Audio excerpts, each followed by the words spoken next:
All right, I'd like to call to order the regular meeting of the Tiverton Town Council Monday, March 10th at 7 p.m. Please stand for the Pledge of Allegiance. Yeah, it's a new meeting.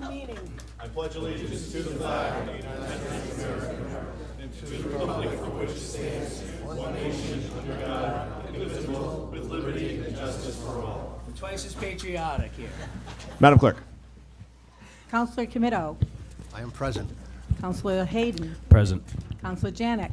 Present. Councilor DiMederos. Present. Councilor Edwards. Present. Councilor Paul. Present. Councilor Perry. Present. All present and accounted for. Thank you.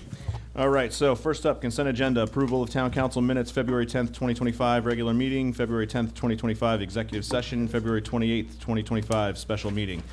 Acknowledge receipt of boards of minutes from boards, commissions, and committees. Economic Development Commission 1, Historic Preservation Advisory Board 1, North End and Industrial Business Park Advisory Subcommittee 6.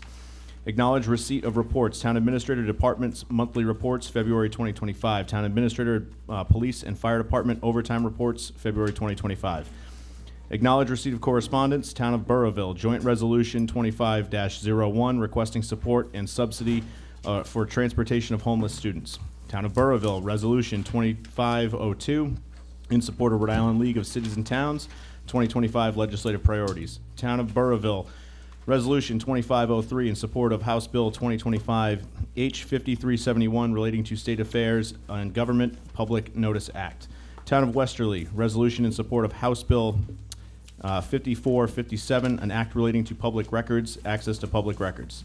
Armenian National Committee requesting flag to be flown on April 24th, 2025 for Armenian Genocide Remembrance Day. Would any councilors like to remove any from the consent agenda? Councilor Janik. 4D2.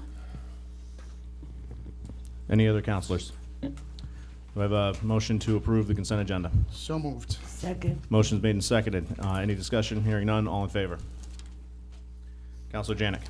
Okay, so 4D2 is from the Burrillville Town Council, and they're in support of the Rhode Island League of City and Towns 2025 legislative priorities. Part of what they're discussing is adopting policies that support 39 distinct communities, avoiding one-size-fits-all solutions, especially regarding land use, business licensing, and other important policy areas. Maintaining local control and decision-making that reflects community needs, including land use, business operations, et cetera. This has really been come up in light to our land use in the town. We have our 4 reps from the state. It's really caused a lot of issues in town where we have a lot of different home developments coming in. About 1,000 homes we're looking at, and it's coming from the state level that we're mandated to approve these. So we just want to be looked at as a distinct, different town, and that all 39 towns and cities can't be using the same uniform rules and regulations. So what I would suggest is that we do support this, and we do a write-up and send to the state. You want your own resolution, I'm assuming? Yes, That's what it thank sounds you. like. All right. Motion to accept, Councilor Janik? Yes. All right. Do we have a second? Seconded. Any further discussion? Hearing none. All in favor? Okay. Next up, we have 5, which is a presentation under the presentation category. So it's discussion with state legislators regarding 2025 housing package and other legislation. I know we have both Senator Felag and DaPonte here, and then Representatives Edwards and McGaugh. So if you guys would like to come up, that would be fantastic. I promise we don't bite. There's probably seats there. Yeah, there's empty seats. Wally, grab one, please. Senator Felag likes to stand at the podium now. Not today. As he gets older, he's standing less. Well, they said when I come to Tiverton, I could bring a check, so this is for the senior senator on behalf of the legislators. Wonderful. Thank you, Senator Felag. How many people here from the Capitol Circle area? Okay, you're all gonna get a letter in like the next 2 days from Representative McGaugh and myself. We're gonna be holding an event at the Tiverton Library on the 24th at 6 o'clock. to go over the issues you have in your neighborhood with, I think it's Friendship Farm. So if you're available, we're having the event then. I just wanted to get that out now so you'll know in advance. April 24th. Also, I 6 believe o'clock. that you should have received a March letter. Well, from that's March before 24th. March And just want to reiterate again, thank you, Senator Felag, for the $2,000 check to the senior center. Much appreciated. For, all legislators. Well, you handed it to me, so I got to thank you. But thank you all. So I know in advance of this discussion, the planning board was kind enough to meet, deliberate, and put together a list of concerns. I believe all of those were shared with you. If not, you've got them. Wonderful. Concerns that we have with the existing state housing package. And I know that the speakers just dropped several new bills as it relates to modifying zoning and housing. So I'm sure we'll have some more thoughts on that from the planning board as well. I guess spin it back to you guys if there is anything on here that specifically jumps out, or perhaps any of the council. Well, one of the things, I mean, there's a lot of rumors and statements going around town that I've heard from people saying that the state is basically just shoving this thing down your throat. The comprehensive permits have been in place since the 90s, so this is nothing new. It's just a new vehicle. But everyone's saying that there's nothing you can do. Actually, there's quite a bit you can do. First thing is, if your infrastructure is not available, water and sewer, you don't have to take it. Through that and that alone, you don't have to have these developments come. The second thing is, you can phase them. You can say if you've got 250 units coming up, you can do 25 a year for 10 years.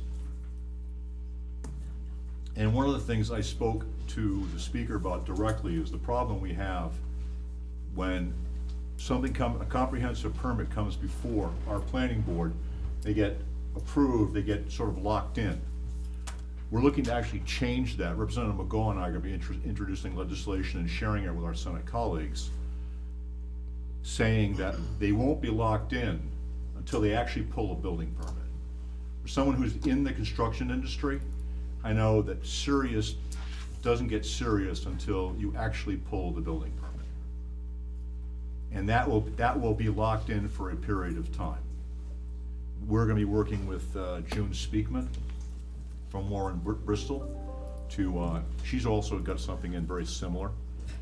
So we're gonna work to see if we can come up with a mutual bill between the towns to do that. But there are things that the town can do. Infrastructure, the phasing, you don't also have to take what they say. If you have a development come in that has 50 houses or 50 units or 200 units, you don't have to take the entire amount.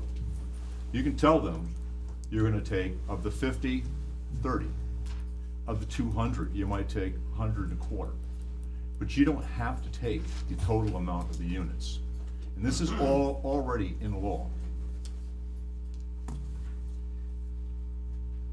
So based on that, and I've discussed with Ms. Hilton of the Planning Board, one of the hottest things you want to get through this year, and Representative McGaugh and I will be introducing this first, is to get credit for your mobile homes, your single-family homes out at like Country View, those type of things. And we're gonna try to make an end run around the leased property issue. Explain that. You don't get full credit because they don't own the property they sit on. They own the house or the Right. mobile home, but they don't own the property So that'd be underneath. Country View or. Country View is a Country View and the- 99-year lease. Yeah, and the mobile home parks too. Yeah. Yeah. And, you know, being that none of us are gonna live probably to 99 years, that's a pretty fair deal. Speak for yourself. Another issue that was addressed by myself and members of the Senate along with the House last year was the definition of low and moderate income. As you know, mostly it's the housing for the elderlies that qualify, And so that's why you see towns like Warren have 3.4%, Tiverton, Bristol maybe at 4 or 5%, way below the 10%, which sets off the clock in terms of the comprehensive permit process. Last year, a bill, again, that I sponsored, was the main sponsor, we passed it, was to expand that definition. And it expanded the definition to include the Section 8 housing within your communities. And so now Rhode Island Housing has to count those particular Section 8 housing applicants starting December 31st, 2024. So what that means is that in that point in time, as you know, the Section 8 vouchers are portable vouchers, so they can go from one town to the next town. But as of December 31st, it's counted within the community that voucher is being utilized. So at the end of March, we will be receiving those new updated numbers for the low and moderate income within particular communities. So for instance, Warren may be getting up to 8 or maybe even 9% based on the legislation that was passed last year that will bring us closer. And I don't know the exact number of what Tiverton will have, but I'm sure it will update your particular numbers. Thank you, and, Senator? oh, sorry, keep going. I was, sure. I was just going to read, just with a little background, Rep. Edwards and I were just talking, and he said, he said it with kind of a broad brush, but I just want to read from the statute just so that people are clear that there are things that give the town certainly some leverage here. From the statute, it says there will be that part of the approval process would require that there would be no significant negative impacts on the health and safety of current or future residents of the community in areas including, but not limited to, safe circulation of pedestrian and vehicular traffic, provision of emergency services, sewerage disposal, availability of potable water, adequate surface water runoff, and the preservation of natural, historical, and cultural features that contribute to the attractiveness of the community. All of those things will play into whether or not these can be approved, and I know that there were some concerns about whether or not the infrastructure from a water perspective, from a sewerage perspective, would be able to support a lot of the applications that you've already received. And so I just wanted to point that out in the statute, that all of those things have to be taken account of in the application process. These are all current law. Yeah, and to that end, later on in this agenda, we will potentially be expending some dollars to do a full-blown hydrology study in partnership with URI. The only other thing I wanted to add, I did have a conversation with DEM because I know there was comments here about the watershed area. Yep. And so I did reach out to DEM, and we're going to have a meeting just to talk about where, how that is addressed in statute or whether it needs to be addressed more comprehensively. Okay. And I spoke with the speaker this morning concerning the density bonuses and told him that the town has an especially hardship with this. And Rep. McGaugh and I will be meeting with him to go through that item in particular, as well as the building permit issue. I had a question in regards to what you just mentioned about there being a safety concern. Who is in charge of deciding whether there's a concern or there isn't a concern? A safety concern to you may be different than to you or someone else. You're the town. Okay. The council votes on it? No, I think your public safety people do. Okay. So like at Friendship Farm, I understand there might be only one entrance, one road entrance, and you're putting 250, they want to put 250 some odd units back there. Fire department might have an issue with that. Got it. I just trying to identify which department would be responsible That for would be the identifying town. that safety concern. Thank you. It wouldn't be you necessarily, but it would be your departments. I'll just be quick. So I want to, thanks for inviting us. Thanks to the work of Trish Hilton. Was able to watch the YouTube video. I did it on 2x speed. I talk fast, so I can listen fast as well. But no, I think she laid it out pretty comprehensively. The one chart that just shows the 5 projects, what the numbers look like, what they could look like, and as Rep. Edwards said, with regards to getting that preliminary approval, right, that needs to change, right, with regards to whether they do it or not and what could potentially happen. With regards to your suggestions and comments, in talking with the league, Randy Rossi, in fact, I talked to him this morning, he has a copy of this. They are meeting next Tuesday. Next Tuesday, the executive board's meeting to review, and they've gotten commentary and feedback from, they're asking from all the 39 cities and towns. Their executive committee happens to be 21 or 22 cities and towns out of the 39. So, putting that aside for a second, they're gonna be reviewing that next Tuesday to figure out what they do moving forward. I think Mayor De Silva is president or chair of the League of Cities and Towns, so they do have a copy of this. They will be looking at it and seeing what they do going forward from there. So, it's, as Rep. Edwards indicated, with regards to the impact on the town, it can't be a as you said, it can't be a one-size-fits-all. Every city and town is different. And back to legislation, last year, we had this legislation for a bunch of years. Senator Fogarty had it for a bunch of years. When he left, I took it over with regards to modular homes, trailer parks, or whatever, to count that.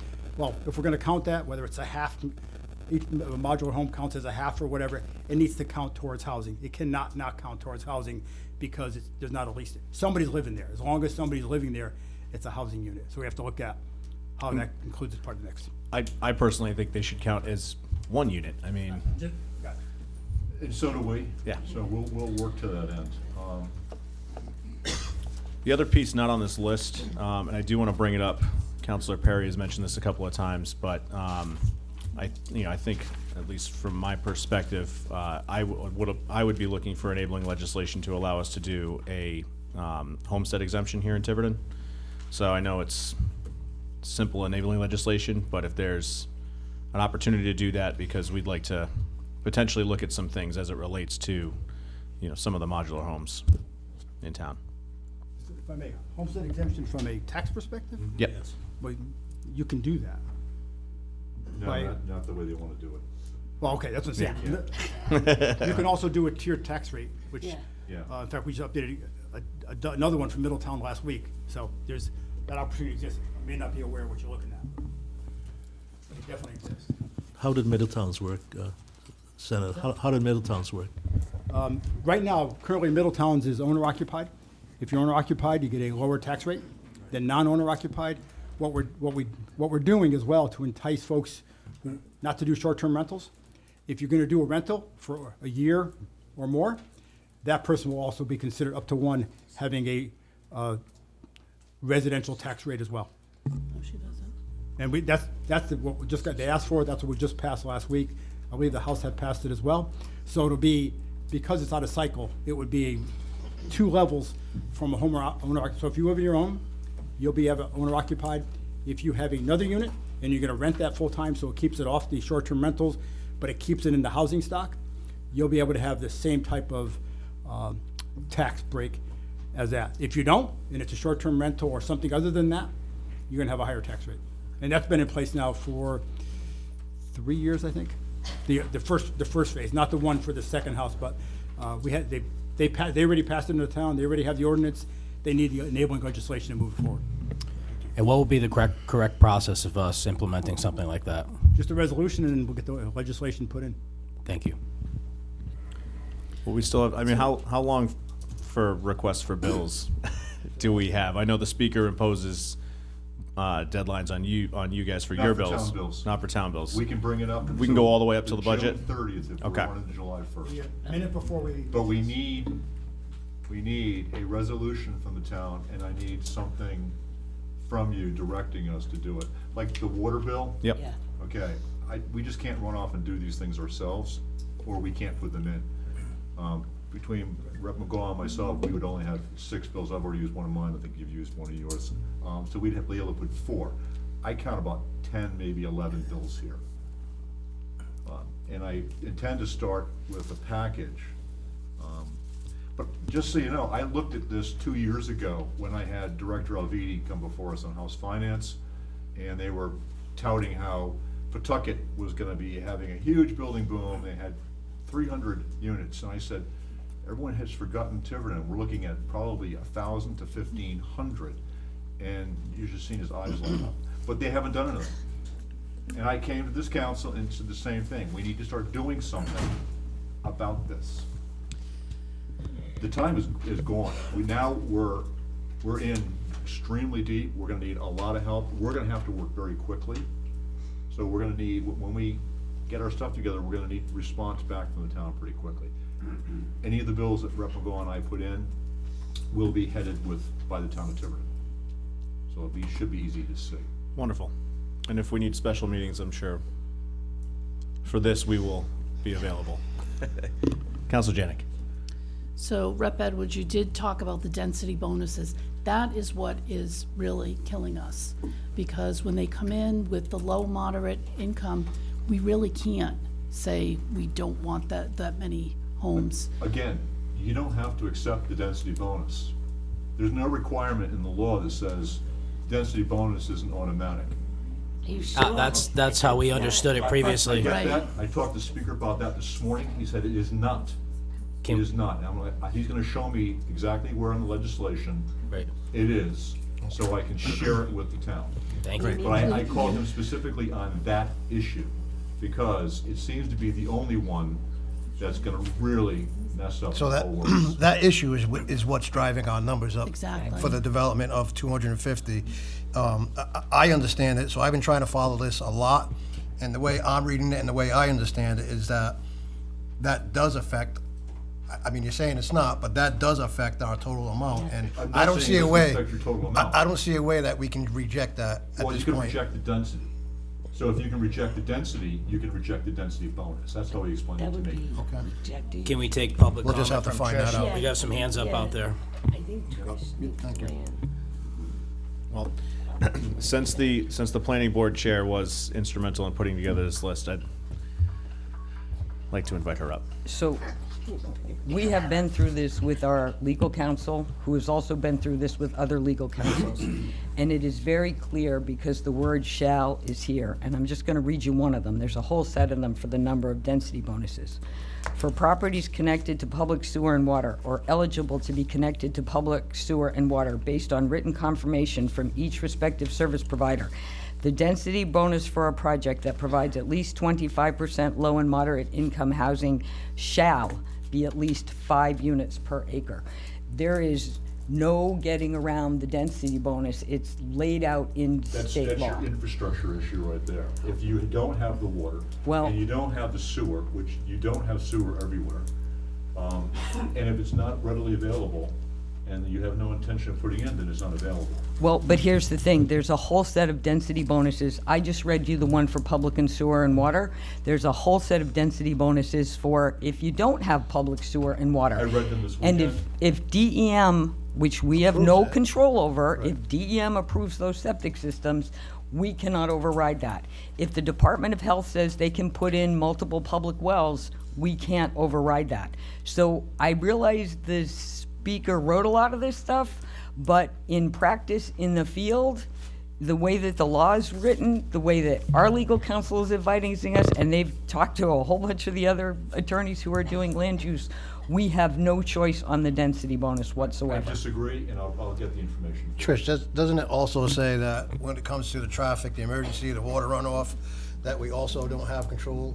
So over that? anything that's in DEM's purview, so stormwater runoff, wetlands, anything that's in DEM's purview is in DEM's purview, and if they approve it, we have no authority to Okay, thank override you. it. When it comes to things like public safety, yes. If the fire department comes in and says, the way these buildings are set up, we couldn't possibly get a ladder truck, close enough, then we could say no, and the developer would have the opportunity to move the building. Or if there's no turnarounds for the fire truck, like they could say no. But these have to be identifiable, defensible public Well, safety the first issues. thing is, DEM's not gonna allow like 1,500 new septic systems, number one, because they're just polluting the ground, and the ground in Tiverton does not have the drainage ability. So what Agreed. you're talking about is possibly having people put in small plants. I've put them in on projects, and they're not cheap. They're very effective, but they are not cheap. So that's something your planning board might wanna start looking at, forcing these people to do the right thing, which is put in small plants. So we've already been advised that whatever DEM approves.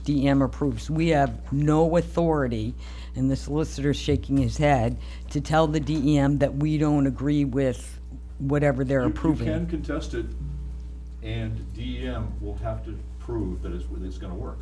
Well, they might have to, but they still have the approval I authority. know, we can't just throw our hands up on we this and just say, well, the state's shoving this down our throat, and we're just gonna sit placidly by and wait for us to put the legislation in. This is not a panacea. I completely agree, and believe me, we've already reached out to DEM to ask them, you know, I spoke with the head of large systems. DM has a thing called large systems. I said, are you seeing big systems? And they said, well, yeah, see some. I'm like, what's the big system that you're seeing? 25,000 gallons a day. We did the math on one development that we have. It's close to 186,000 gallons a day. They haven't promulgated rules yet and regulations. They're gonna have to, but they haven't done it yet. They do have it for small sewer systems. Yes, they do. And that's what I'm talking about, small sewer systems, because the volume of housing units you're looking at here, 200 plus, you're not gonna put something in that's gonna fit 50 people. That's a larger plant. I would agree, but the point is, in terms of our being able to control the density based on those things, we don't. It's gonna be up to DEM, and the law in the speaker's package, it specifically states that if wastewater and water are approved by a state public agency, then that is all the approval they need. We cannot say, oh, no, we don't think this is gonna work. So that's We can contest it as well and say it's not good for the environment. DEM's whole job is to protect our environment. We completely agree. And Terry Gray, for his entire career in wastewater. So, We completely agree. Our concern is that DEM hasn't yet been given the opportunity to promulgate rules and regulations for this kind of development, so they can only work off what they have in front of them, number one. And number two, that doesn't necessarily address our density issue, right? So I agree, Trish. That's the tough I will part. get you what the speaker told me this morning, that infrastructure, and that'll take care of even the density bonuses. So I'm gonna see him tomorrow. You can ask him tomorrow, but as of right now, our understanding under the law, and as I said, as we've been advised by our land use council and the Rhode Island Statewide Planning Association, which has already also looked at this too, that we don't have any control over the density unless it's an identifiable public safety issue, like the fire trucks can't get there, or there's a known, we report, listen, there's a known dump on that property that, is contaminated, but that's the deal. Even with the fire truck situation, they can just build their roads to what's acceptable. True. Turnarounds, cul-de-sacs. So I don't think we could hang our hat on an emergency service type thing to say. But we do very much appreciate our state legislators coming and hearing about this and taking our recommendations. We know that it's a long ask list, but I think that they're ideas for getting us in the right direction. So we really appreciate your coming and looking at those items. And I'm especially happy to hear that some of them have actually struck a chord with you, and you might be able to do something, because it'd be a big help for us. Yeah, the building permit issue for me is a really big thing. As I said, the money talks. Yeah, And because, just putting a permit in doesn't yeah. require anything, but the building yeah. permit does. A 12-year approval process before you actually have to build something is pretty long. And there's no penalty if you don't ever build it. There's no downside. Thank you. Any other? So just one more Counselor thing. Janik. It's just really hard for us to get to a 10% low, moderate income housing when you're adding hundreds of houses and only, only 20% of them are low moderate. This number's going higher and you just can't catch up. Chasing your tail. Yeah, You I really understand, are. you had to put 3,000 units in to get your 10%. Right. I get it. The math doesn't work. But that also adds additional units that are not, so that the percentage will just take forever to get there. So, So our goal was gonna be to get your already existing low and moderate income housing, just like your trailer parks, your mobile homes, your pre-manufacturers to count first. We're gonna go after the densities, and we're gonna confirm what Rep. McGaw talked about with the infrastructure issues. Wonderful. Regarding the 50% on any new development, if you're below the 10%, I think that was one of the items. Senator Tacoyan has already submitted that bill, and I believe myself and Senator DaPonte are co-sponsors of that piece of legislation. That's great. Yeah. That's So, great on- to on- hear. On that legislation, is there anything we can do as far as, almost to go along with the building permit? So if these percentages don't count until they're all built out, and so if we have 3 permits, and the first guy gets done, and he says he's gonna have a certain percentage of low income, they don't count until the project is complete, so we have these other permits coming in, and they're gonna have the same money, but we need to slow, Well, that's what we're trying to do with the building permit process. that's Rather than gonna have a address that issue. comprehensive permit, where they can kind of put their stuff in and they keep it forever. We're not Right. gonna have it so it doesn't count until they actually pull a building permit. Very good. And then those numbers will count to our low income. Yes. So it doesn't matter how many we have here, if we're But it's beat, not, that, again, is not gonna last forever. either.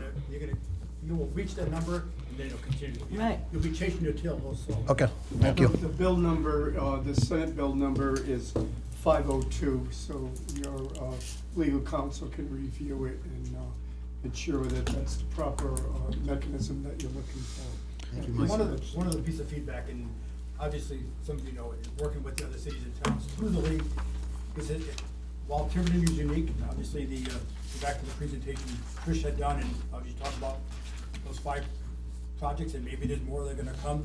Other cities and towns will have similar kinds of issues, not to the degree that I think Tiverton's gonna experience. Obviously, the MBTA coming to Fall River, amongst other things, makes it very attractive to live in Fall River as opposed to somewhere else. Some cities and towns aren't gonna have the same kind of issue, because some of the land is not as available as it is here. Other towns are already having this. I mean, you have Coventry, you've got a couple other towns on the east side, on the west side. They're already experiencing the same thing, so we're not alone. We're not living in Providence, but we are definitely not alone. Are they having the same numbers? Like, we're at 1,000. Only because of the railhead. So we've got that problem with the MBTA coming in from Boston. So it's extremely easy to get from Tiverton to Fall River.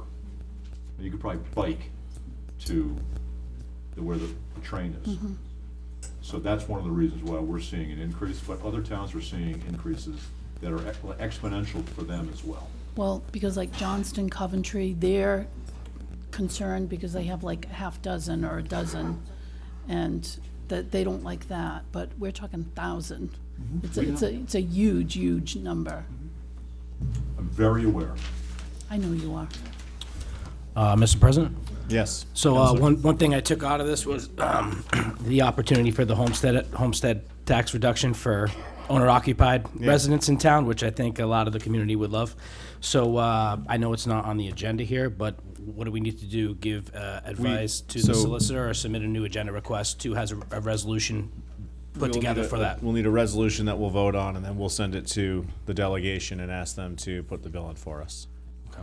As a result. Basically, it's allowing you to do a homestead exemption, not the specifics about it. You will determine the specifics subsequent to that. Correct.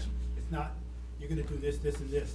It's enabling you to have a homestead exemption, not the particular zone. Okay, so again, do we need to advise the solicitor to write that resolution? Mr. Solicitor's already writing. All right. He knows. Thanks, Mike. And then your other bill that you submitted, the charter ratification, those are gonna be up for a vote tomorrow, I believe. You passed the committee last week. Wonderful. And that's for the financials for the school? Okay. Excellent. Any other questions from the council for our delegation? The public comment section's next, so. With that, all right. Just keep seeing the hand go up, so I don't want it to get- That's fine. Representatives, senators, thank you for coming. We appreciate it. We appreciate the willingness to come and speak with the council, and I'm sure you're gonna get ambushed by some people on your No, way we're out the gonna have a door. meeting on the 24th, and we're gonna let people come, and they can talk to us right then and there. One of the members from the Captain Circle group sent me a map of Friendship Farm. If someone could send one to me, would you, sir? If you would send it on, because I gave it to my secretary for her to keep for the file. If you could send me another one, we'll have that blown up so we can look at it at the meeting. That particular map was very vague. That's okay. You guys might want to stick around to hear public comment. Jay and Wally and Lou. I know Representative Edwards does have another meeting to go to. But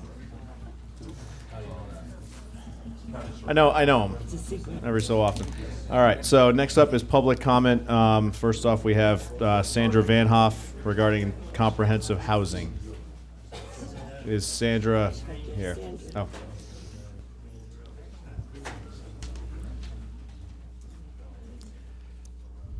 Sandra Van Hoff, 254 Fairwood Drive. A lot of what I was going to say got answered by our representatives and senators. I had questions about trying to encourage them to speed up and correct the mess that has been made. So they seem to be addressing that. I was also going to speak to local officials and try to encourage you to just say no and deny some of these.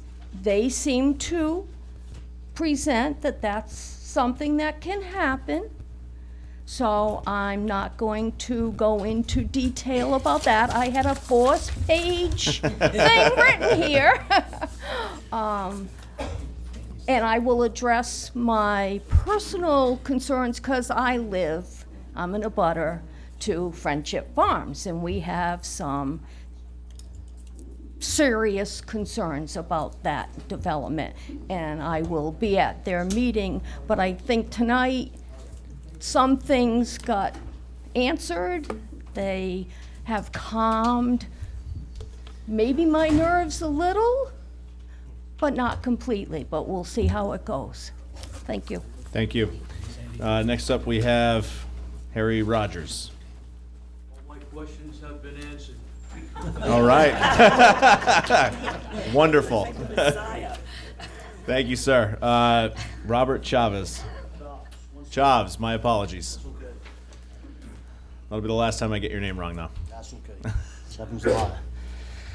All right. Basically, what's happened? Just name and address for the My name record. is Robert Schaubs, 278 Captain Circle in the great town of Tiverton. I don't want to see it become the city of Tiverton, and that's kind of seems like where we're going. They're trying to put up these little ghettos everywhere, and that's basically what they're going to turn into. Maybe BlackRock will come in or Vanguard and buy them all up, and then we're stuck with who knows what.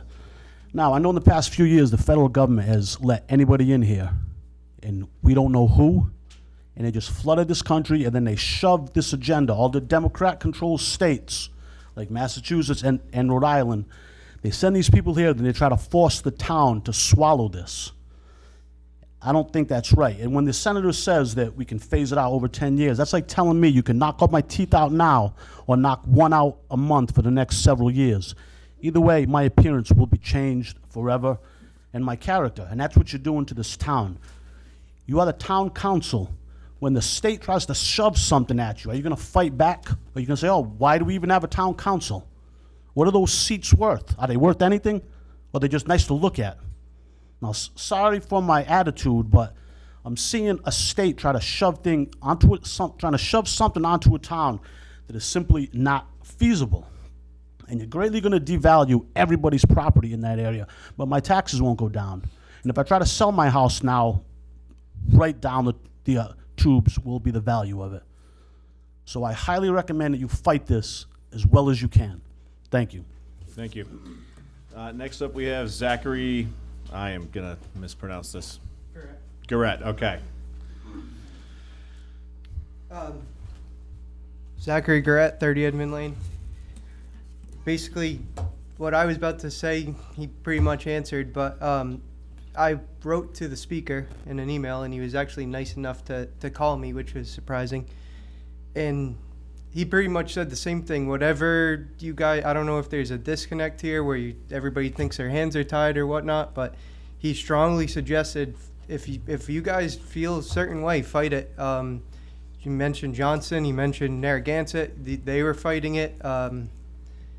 You guys are not as powerless as you think.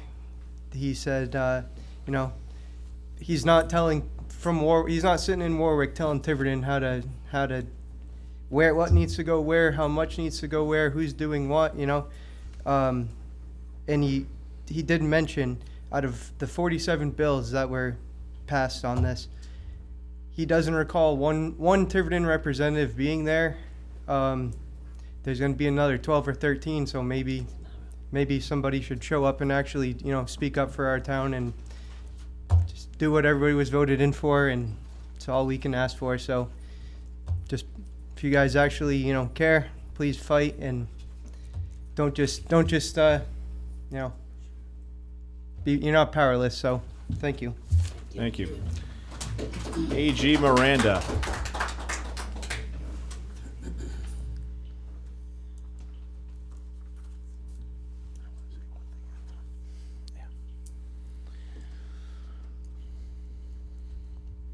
AG Miranda, Captain Circle. Before I start my public statement, I'd like to question what was said here tonight, because a lot of people, somebody said, oh, it's going to be up to the town, it's going to be up to the code enforcers, it's going to be up to us, whether we're going to accept these things or not. But according to Trish's presentation, last week was it? She said that the state is going to appoint an independent, some subcontract to somebody or something like that, who's going to make the determinations. And the town is not going to have any say in this. Oh, yeah, just for clarification. What's the story? So we hired a independent body to count the number of units. I think that might be what you're referring to. No, any of this. The town is not going to have a say in any of this as far as making these decisions on what size is this and what size is that, and if there's enough water, if there's not enough water. Can I what was said tonight, we're going to try to do this and that. And I'm all for it, but I'm just saying that conflicts with what she said in her presentation. Councilor Camino? So, I don't disagree with you, but if I'm to be transparent and open, all this information that we just received at the same time everybody else received it. This is all news to me. I've been following this closely. I've been working with Trish, and everything that we've read and been told, and back up by the planning and the zoning's lawyer, has said that the state has total control over this. Right. So even if we wanted to go and fight it, it's going to be, I don't think it's that anybody here doesn't want to fight it. Right. But what the information that we're gathering right now is that the state, or I'll even go as far as this is what the speaker wants. Yeah. So all this information that I received tonight is all brand new. We were told, even down to the traffic studies, the emergency services, the water runoff, that we had no control over that. Exactly. Just like Ms. Hilton said. That's what Ms. Hilton said. Once DEM gives it the stamp, Right.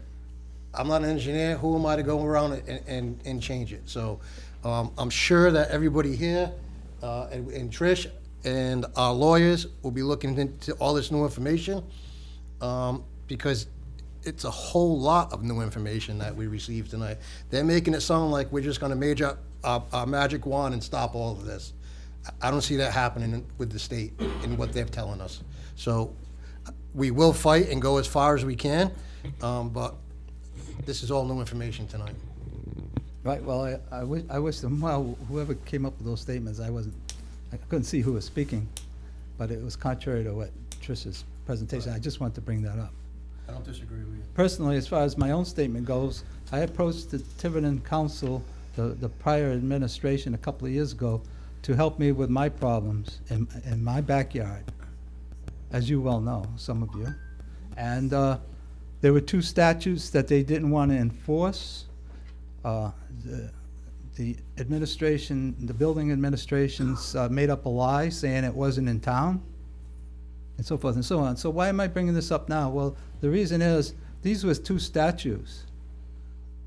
And the town spent a lot of money with your law firm fighting me in court over this.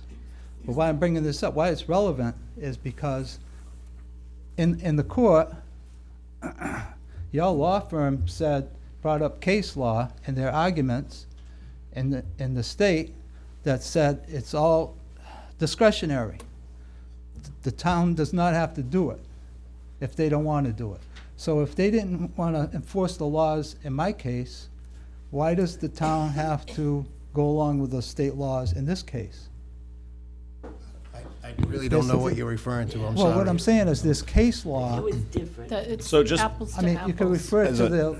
as a, as a the point of attorneys here. clarification, Mr. Miranda, so just for everybody at home, right? Because the state is a sovereign entity, we in Tiverton are not, right? We're a municipal corporation. If the state wanted tomorrow, they could waive some legislation. All of us are gone. This is unincorporated territory. You know, we roll up to the county. So what we have control over, you know, the ordinances and that sort of thing, sure, that something along those lines could be discretionary from the town, but we cannot tell the state that we're not going to enforce state law. And when we are all elected, we swear an oath of office to the laws of the land, meaning the ordinances in town, the state, and the federal. Well, the previous laws. administration did that very thing.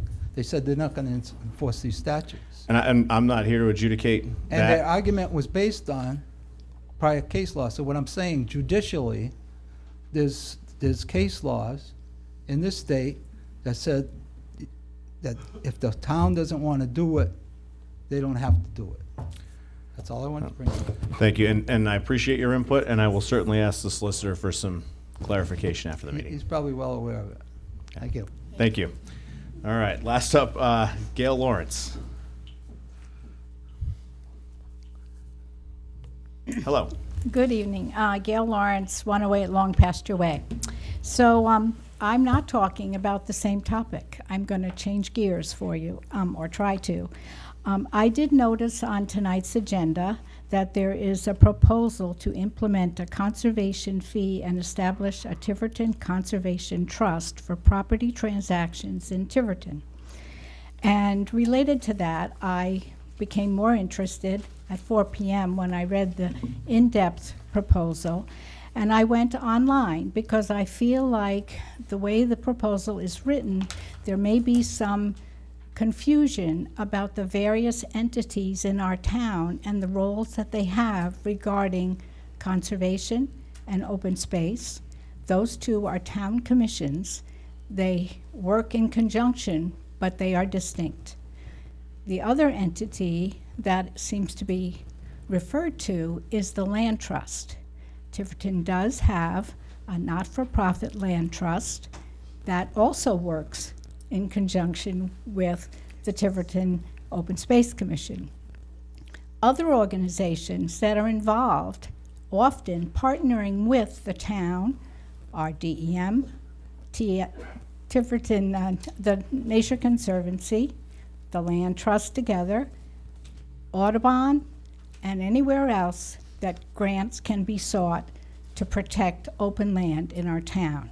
So I rapidly went on the websites, town's website, as well as the website of the Tiverton Land Trust, because I think it would be helpful in reviewing this proposal to actually have some specific information about the specific roles that those various entities have and the functions they serve, both in terms of our town as well as nonprofit public private organizations.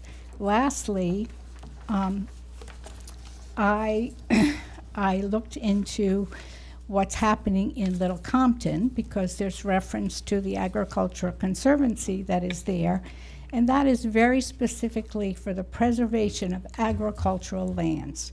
It doesn't have multi-pronged purpose.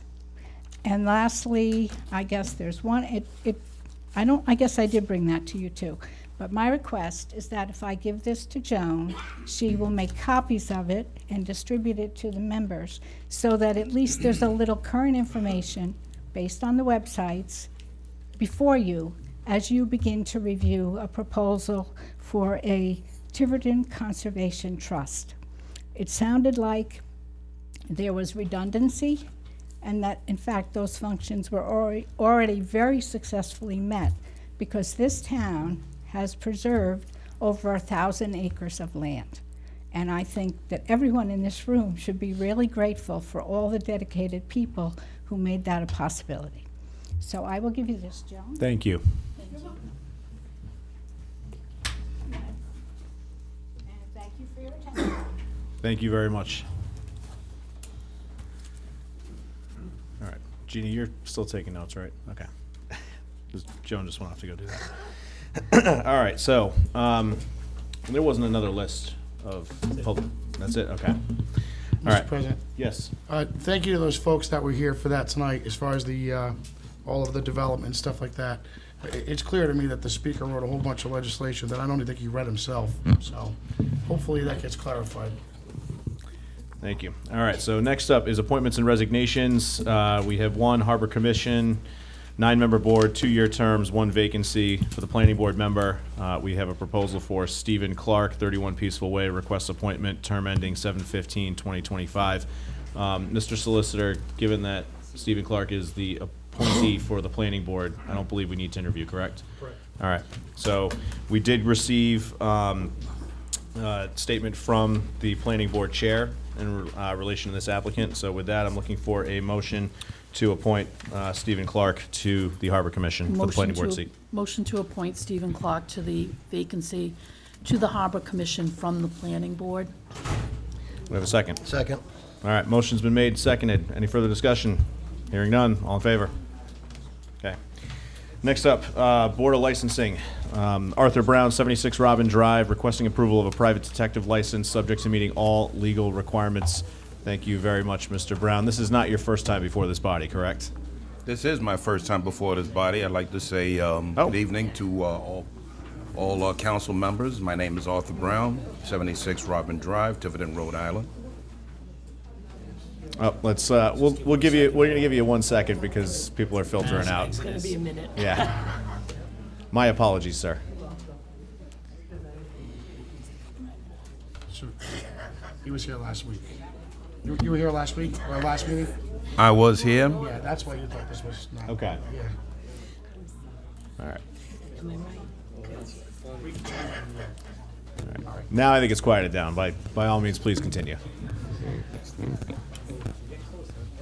Again, good evening, council members. My name is Arthur Brown, 76 Robin Drive, Tiverton, Rhode Island. I am a recent resident up here in the state of Rhode Island, and especially here in Tiverton. My intention is to,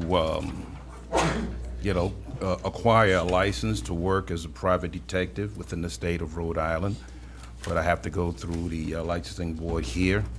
My intention is under the 2024 Rhode Island Detective Act, General 2024 Rhode Island General Laws, Title 5, Business and Professions, Chapter 5-5, Private Detective Act, to work under the laws and rules and regulations locally, state, and federal. All right. So any questions from the council for the applicant? Council President, I would like to make a motion to approve Mr. Brown's request for a private detective license, subject to meeting all legal requirements, of course. Second. Motion been made and seconded. Any further discussion? Just Here- very, Councilor very- Janik. Very impressive resume. Yeah. I was gonna say. Very he's impressive. Yeah. All right. Thank you for all you do, Mr. Brown. Any further discussion? Hearing none. All in favor? Not opposed. Congratulations. Thank you very much. You're welcome. Good luck. That was easy, right? All right, next up, general business. Chris Clarendon requesting status on the transfer station closure of landfill and the Fogland Beach Oversight Committee. Mr. Clarendon, thank you. Thank you. I'll be as brief as possible. I'm actually here on behalf of the Litter Committee, which I sit on, and I'm just gathering information on some of this, which is past history. Just want to know the town council's position or information on the status of the transfer station and the closure of the landfill. Those are the two priorities. Fogland Beach Oversight Committee, that's not quite as as pertinent to what we're seeking here. So if we could start with the status of the transfer station. Joan, I think you told me that. It's a recycle center. Yes, very. It's very different than a transfer station. Okay, the recycle center is up and running. Well. Temporarily, yes. Temporarily. On a yeah. 5-year lease right now. Okay, can you distinguish between the two, between a transfer station and a recycling center? I gather they're two different things. We're mostly concerned at the Litter Committee with the transfer station, such as they have in Little Compton, where you can bring things like defunct lawnmowers, whiteware, like old refrigerators, things like this. The alternative to Tiverton residents is to have to drive things like that to Johnston at this point, as far as I know, unless the town council has different information for me here, or DPW has different information.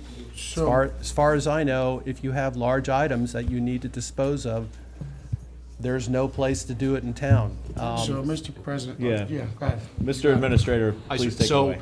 Up on Progress Way in the industrial park, it's 3 days a week, I believe. But we do take plastics, recyclables, white goods, e-waste, and the white goods, like an old air conditioner, an old refrigerator, they dispose of that for a fee. So that currently takes place in Tiverton, 3 days a week. Okay. Lawnmowers, Correct. steel, scrap steel. All of that. Scrap steel. Scrap steel, Yes. You're not lawnmowers. forced to go to Johnston to dispose of those Mattresses. You can dispose of mattress at the recycling center? Yeah. Yes. Quick, yeah. Dry mattresses, obviously. You can't take something soaking wet that's been out in the backyard, but. Okay, Yes. I don't recall reading, because DPW puts out their sheet yearly, this time of year, basically. It just came out. I don't remember seeing anything about mattresses in the DPW sheet or large items. For instance, let's say a defunct lawnmower. Can you take it to the recycling center? Recycle center. Yes, I believe so, sir. Yes. Yep. The DPW director's in the room. Yeah. Director Rogers, would you mind? Yeah, maybe Chris, as part of the litter committee, maybe you could head over there and meet with them. Oh, here it is. Podium is falling apart here, guys. I'm gonna kick you out. We'll recycle that one.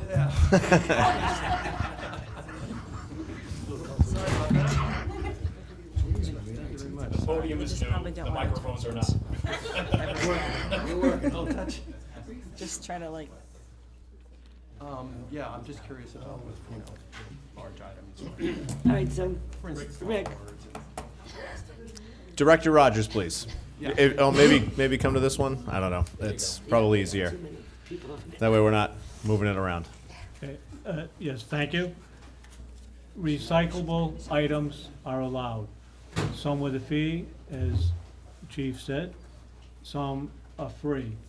Bulk items, like sofas, couches, no. But recyclable items, yes, but they how have about a to. lawnmower? We just If it's correctly drained and is metal, then we take it. Electronics, we take. Sure. So there are lists that we hand out every year, plus it's on the website. So let's concentrate for just a quick moment on bulk items. Can you give me a classic example of a bulk item, for instance? Yeah, couches, sofas, Okay, if I have a couch that I want to get rid of, yes. I have to drive it to Johnston, correct? Not- Or what are the alternatives there? Yeah, not necessarily. And to expand on what the president said, mattresses are allowed if they're clean, dry, no bed bugs, when they arrive at the recycle center. Otherwise, they're trash and we do not accept them. That would be a bulk item. But just to refresh everybody's memory, a few years ago, the town went through multiple years of multiple public meetings solicited town input via social media, based on social media and other inputs received, and on the cost for design, construction, permitting, maintenance. It was voted to have a recycle center only, not a transfer station. Transfer stations accept trash, recycle centers do not. Recycle centers are not under DEM Office of Waste Management, transfer stations are. Okay, so there are no plans for a transfer station? At this point in time, there are no plans for a transfer station. Okay, great. Thank you very much for that. Thank you. Thank you, Director. Thank you, Director. I appreciate your time. Closure of the landfill. I think, Joan, you had mentioned that the completion of the closure of the landfill is dependent on federal funds? Do I have that right? Mr. Administrator. So we put in for a USDA grant for approximately $2 million. So we were fortunate enough to get awarded $1.416 million. Okay. Given the change of the administration, a lot of the grant funding has been placed on hold. So I'm still fairly confident, I was talking to the solicitor today, that USDA has kind of earmarked the money for us, but I've told the solicitor and the council, I won't be comfortable until it's in Tiverton's bank account. So, because with that, we'd still be responsible for that 1.4 million plus. So I hope to have an answer within the next 30 days. Great. And as far as what's left to be done there, there's a great deal left to I be think done? the only thing that is pending is fencing and security. I see. But everything else has pretty much been completed.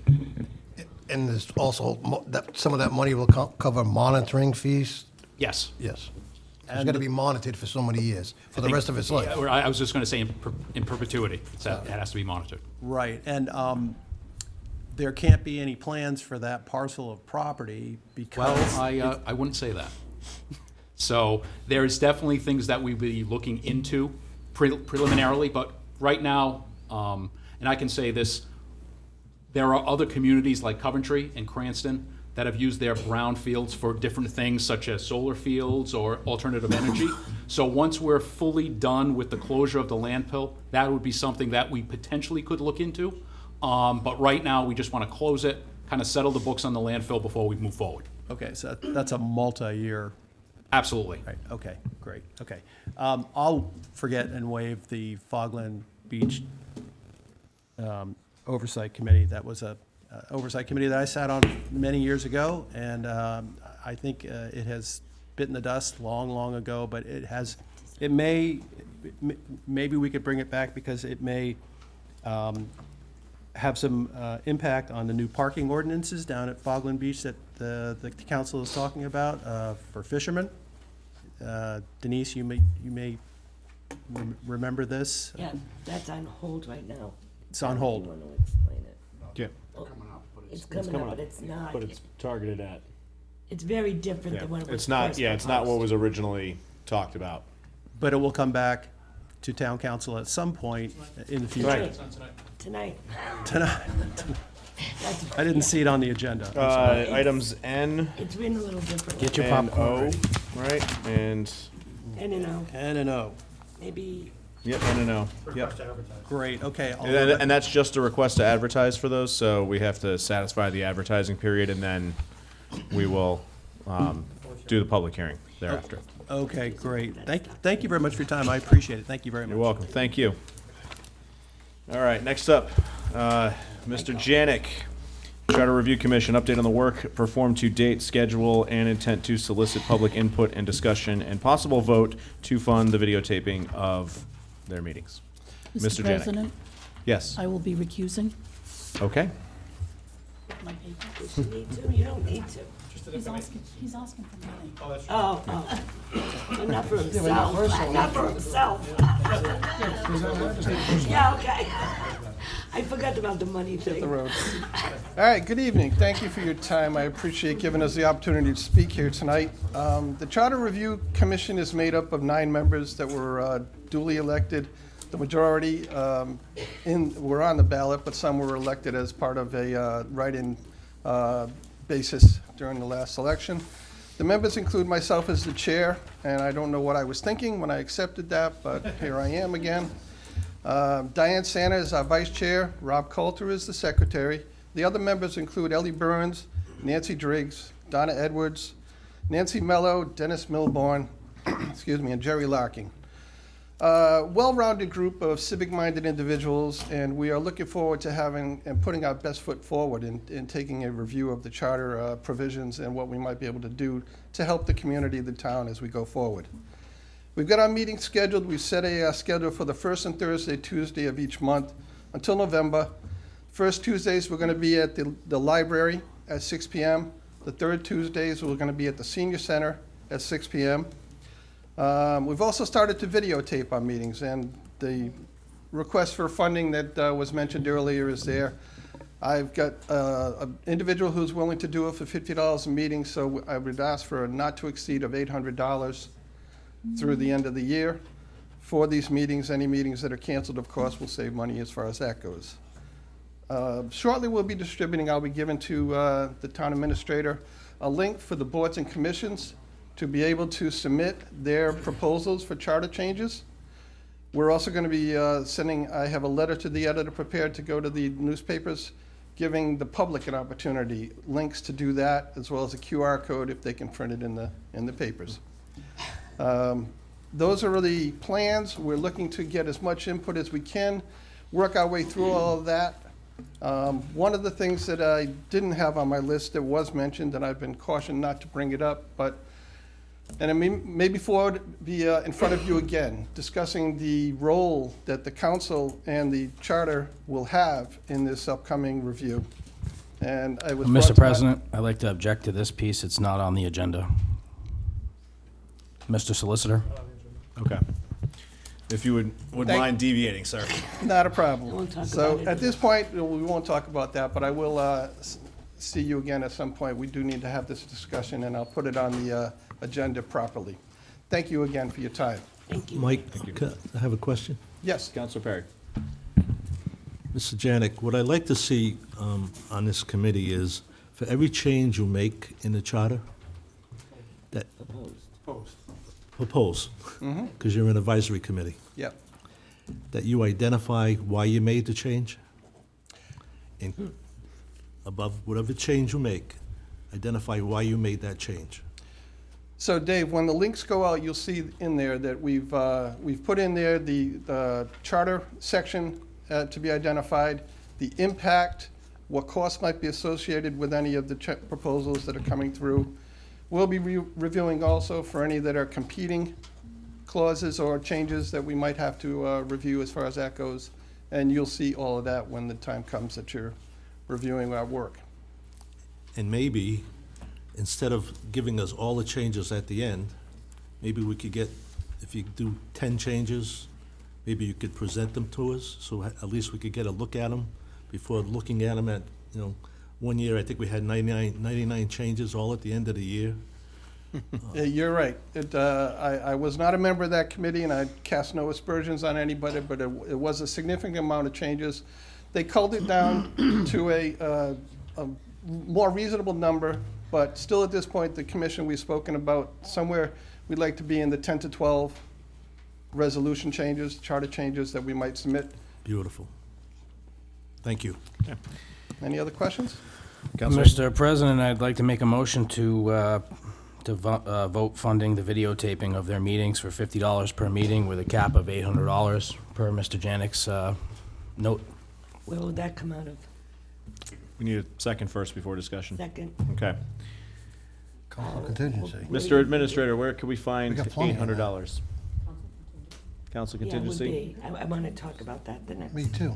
Okay. Because Denise and All right. So, We have discussion on it or after the motion? motion's made, seconded. Counselor Camino. So, it seems to me that we have several boards and commissions doing video recordings. Maybe it's time we look at one company or what to do this. Usually is. It's generally, I understand it, Yeah. but like, if we need to go and start looking to get somebody to come in and take care of all our boards and commissions, then I think that's what we need to do instead of having I watched a school committee meeting a couple of weeks ago, and they're videotaping it with a cell phone. I just think we need to do it professional and get somebody in here to do all our boards and commissions. The school committee usually has their own. I understand that, but they video. didn't, so Yeah. we would have control over it, and then we can have a company to come in and do all our boards and commissions. I like that idea, but it's gonna be way Counselor more than $50 a meeting. I agree. I can tell you. 21st century, please. Counselor Demidaris. We looked into this before, Craig, and it's very difficult to find a company that'll do it.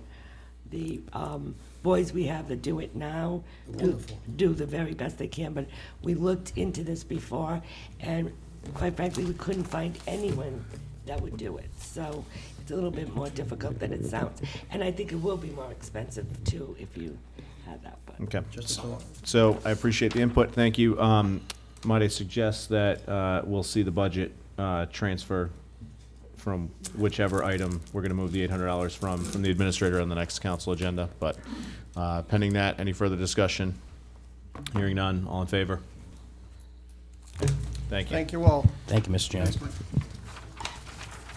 Okay, next item on the agenda is Fire Chief Bailey, discussion and possible vote to approve budget transfers, $100,000 from account 1021-6859 council contingency to account 3310-5104 overtime. Mr. Administrator or Mr. Chief, whoever would like to speak on this. I'm going to defer to Councilor DiMederos. We had a conversation about this today, and I also spoke with the fire chief. Councilor DiMederos had a conversation with the treasurer, knowing that the council contingency funds have been put into place to cover the pay raises for all the public safety and DPW.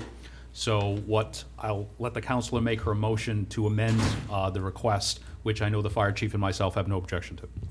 Councilor DiMederos. I was very concerned with taking from the council contingency at this point because all the raises, and that's not only raises, that's benefits, that's vacation time, all of it.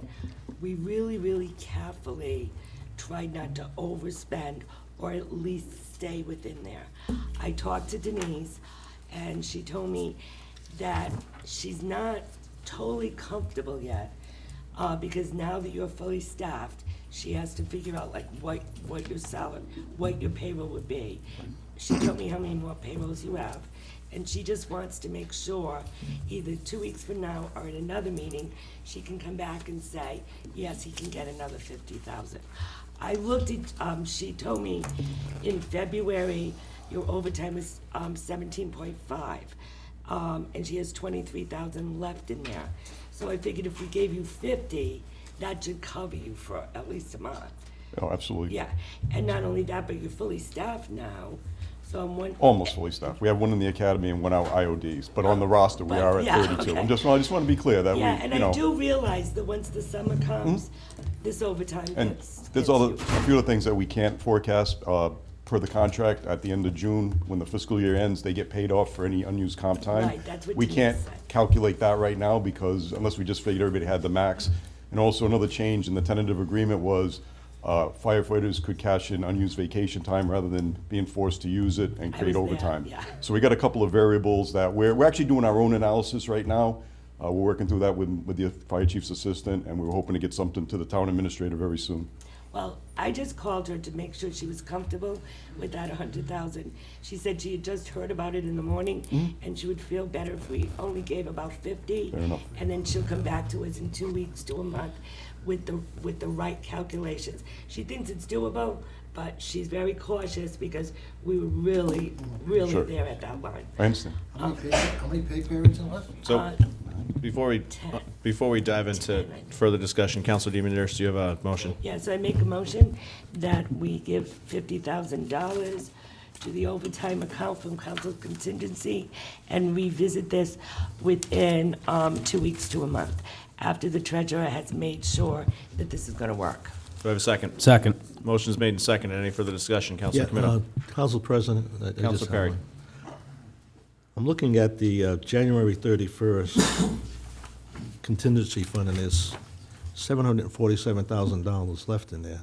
Yeah, but I Is know. there money going somewhere else? No, so Councilor Perry, because the prior council was in contract negotiations with, not only we're finalizing DPW, but we're also we're working with police and fire.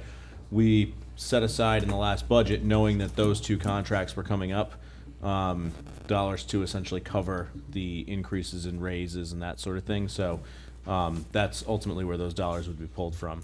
And as you know, for we those gave contracts. pretty significant raises.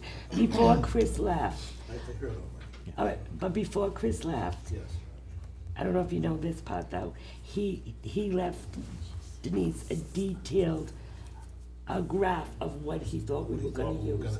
Have you, yeah, and she said that she'll give that to us. I think the chief, town administrator has, town administrator has it also. Okay, Councilor Camino? So the 50,000 will give us 5 weeks, but we get paid every 2 weeks, so We will be We'll have to revisiting this on the review it next, the Very next good. agenda. Yeah, and you have to keep in mind there's 27,000 already in there that we haven't used. Very good. And we also have a meeting, essentially back-to-back weeks, so, because of the calendar change. So, all right, any further discussion? Hearing none, all in favor? Thank you very much. Thank you, Chief. Director Rogers, discussion and possible vote to award the contract for specified recreational facility and turf management services bids for calendar year 2025 to Landscaping Services Incorporated, DBA DaPonte Landscaping, in an amount not to exceed $63,700. Director Rogers, if you could add some color for us.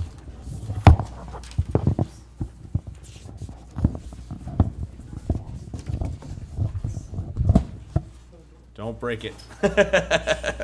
Just remodel. Yes, we would like to award the contract for the specified recreational facility and turf management services for calendar year 2025 to Landscaping Services, Inc., DBA DaPonte Landscaping. A correction I would make is that it is for that whole title, but it's the mowing and trimming that should be listed if you choose to use a figure of $63,700, because the contract also has additional items that may be used if the town so chooses, and they're listed under additional services. So the mowing and trimming services, the bid is $63,700. So I would not want it to read as it does now, award contract for the whole title, which is specified recreational facility and turf management service bids for calendar year 2025, in an amount not to exceed $63,700. The $63,700 represents only the mowing and trimming. There are alternative items that could be done if the town chose. For instance, blonde infield mix, rollers, lime, preventive maintenance. And that's all listed in the bid sheet that was distributed. Thank you. Do I have a motion from any members of the council? Councilor Janik. Yes, I'll make a motion. I have a question too, though. But I'll make a motion that we award the contract for mowing and trimming. No, if I may, Deb, the contract is for specified recreational facility and turf management services bids for calendar year 2025. This bid is terrible. I just gotta say that. This bid doesn't define what they're gonna do, besides mowing and cutting grass. Doesn't say about blowing the grass off the track. It gives us a great list of all their equipment. It's not defining what they are being paid to do. We don't have a motion. We don't have a motion yet, so we can't have a discussion. That is a fair point. Councilor Janik, you'd like to make a motion? I will make the motion. I have questions also. To award the contract specified recreational facility and turf management services for calendar year 2025 to Landscaping Services, Inc., DBA DaPonte Landscaping, for the amount of $63,700. That's a not to exceed amount, correct? Not to exceed amount. Do I have a second?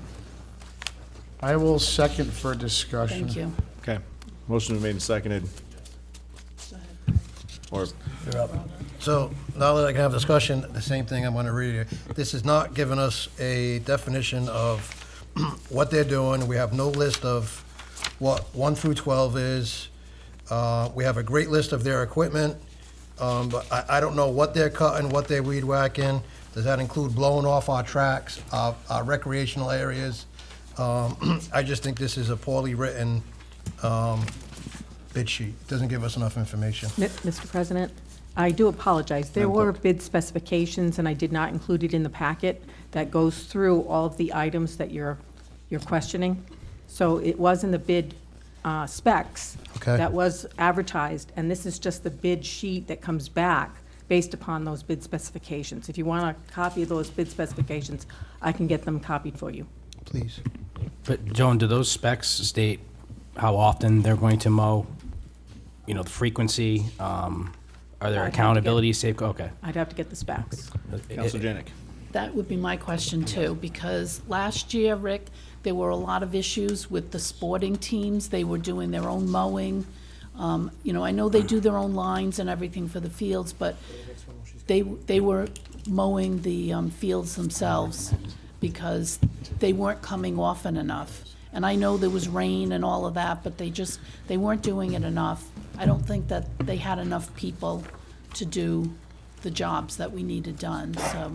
Counselor this- Janik, given that we're waiting for the specs, I think it would be proper to lay this item, or take a motion to lay this item on the table. We'll pick it back up after we go through the next item while we wait for the Mr. clerk to get the President? specs. We can do that. I would recommend that we table this to the next meeting because we should be Second. able to. Hold on, because we can't do that yet. We already have motions. But the reason for that is I was well involved in this last year, and the former administrator said that it is clear that we need to rewrite the contract. There was no penalties in that contract. Grass from April through July was supposed to be cut twice a week, and it wasn't getting done. There were no penalties to protect the town. Essentially, that vendor got a check every other week, and it didn't matter what he did. So I will not approve anything, and DaPonte's a reputable company. They are. But I will not approve anything until we see that contract. Motion to table? Motion to table, but I think we have a motion to approve. Second. Table's a privileged motion. Yep. Okay? Yep. So then motion to table. Second. Just to be clear, your motion is to continue this item until the next meeting. Correct, yeah, correct. Table is the next meeting. Just so Okay. we can get more information and see the contract Okay. itself. Do I need to pull my motion Nope. for it? Okay. Motion's been made and seconded. There is no discussion on this, so all in favor? Of tabling. Correct. Not opposed? All right. Madam Clerk, thank you for rushing to make those copies, and now we'll have them for next meeting. Rick, is there a certain date you need, is a certain date you need this by? Is 2 weeks put you out, or? Oh, Okay. The mowing starts in April, the first or second week. Okay. Okay, so next Perfect. item on the agenda is Director Rogers' discussion and possible vote to apply for loans program from Clean Water State Revolving Funds, that's CWSRF, and Municipal Roads and Bridge Revolving Fund, MRBRF.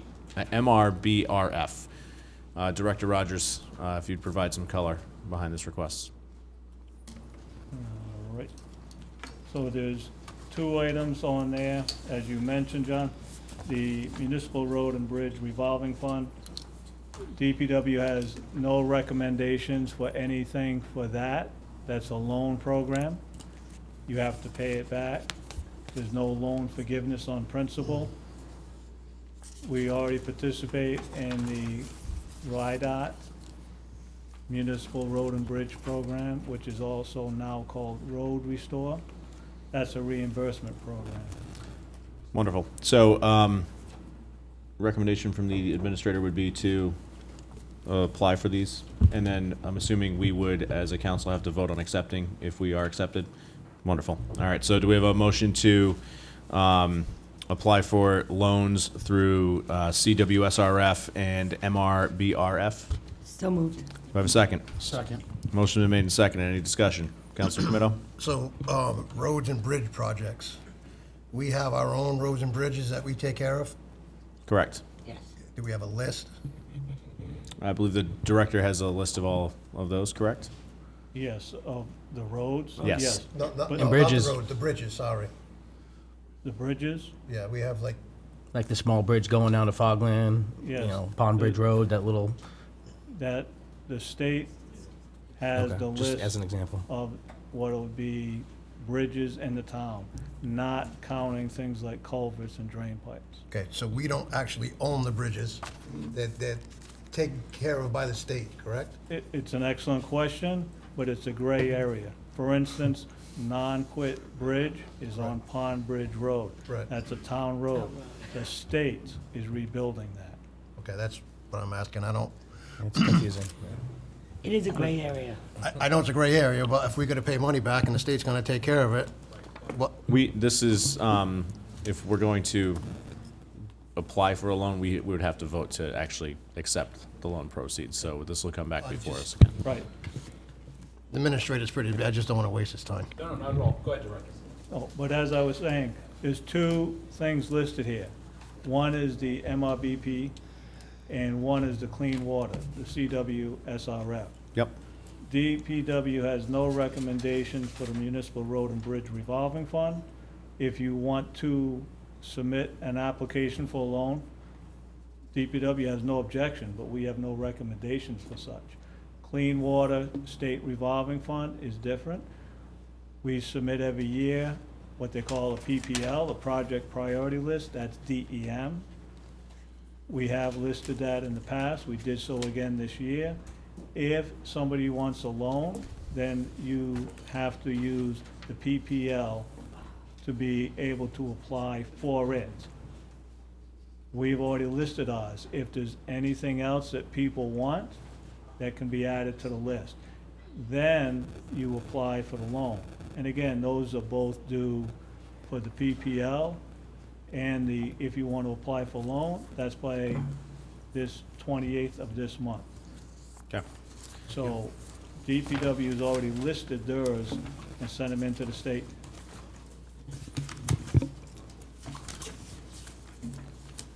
All right, so, Somebody wants to add some? Yep. Go right ahead. And if any counselor has anything to add, I believe we would direct those requests to the administrator and to the director. All right, any further discussion on this topic? Nope. All in favor?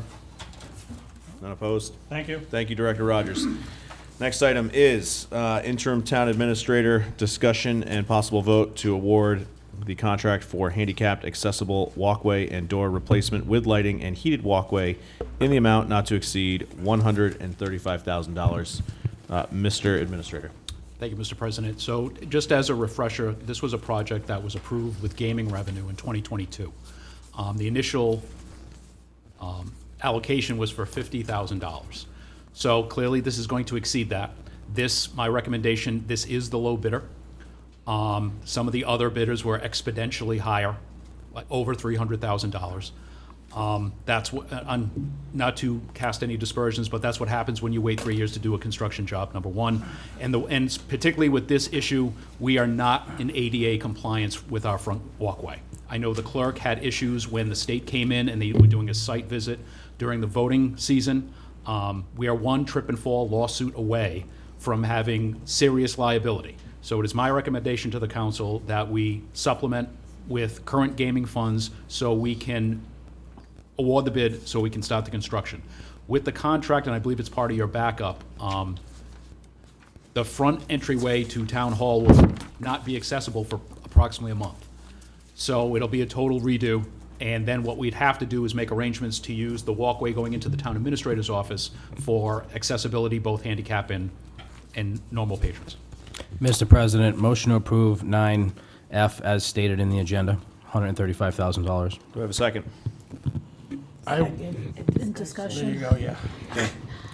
Councilor DiMederos. So we already allocated 50,000. We have 50. So you want another 135?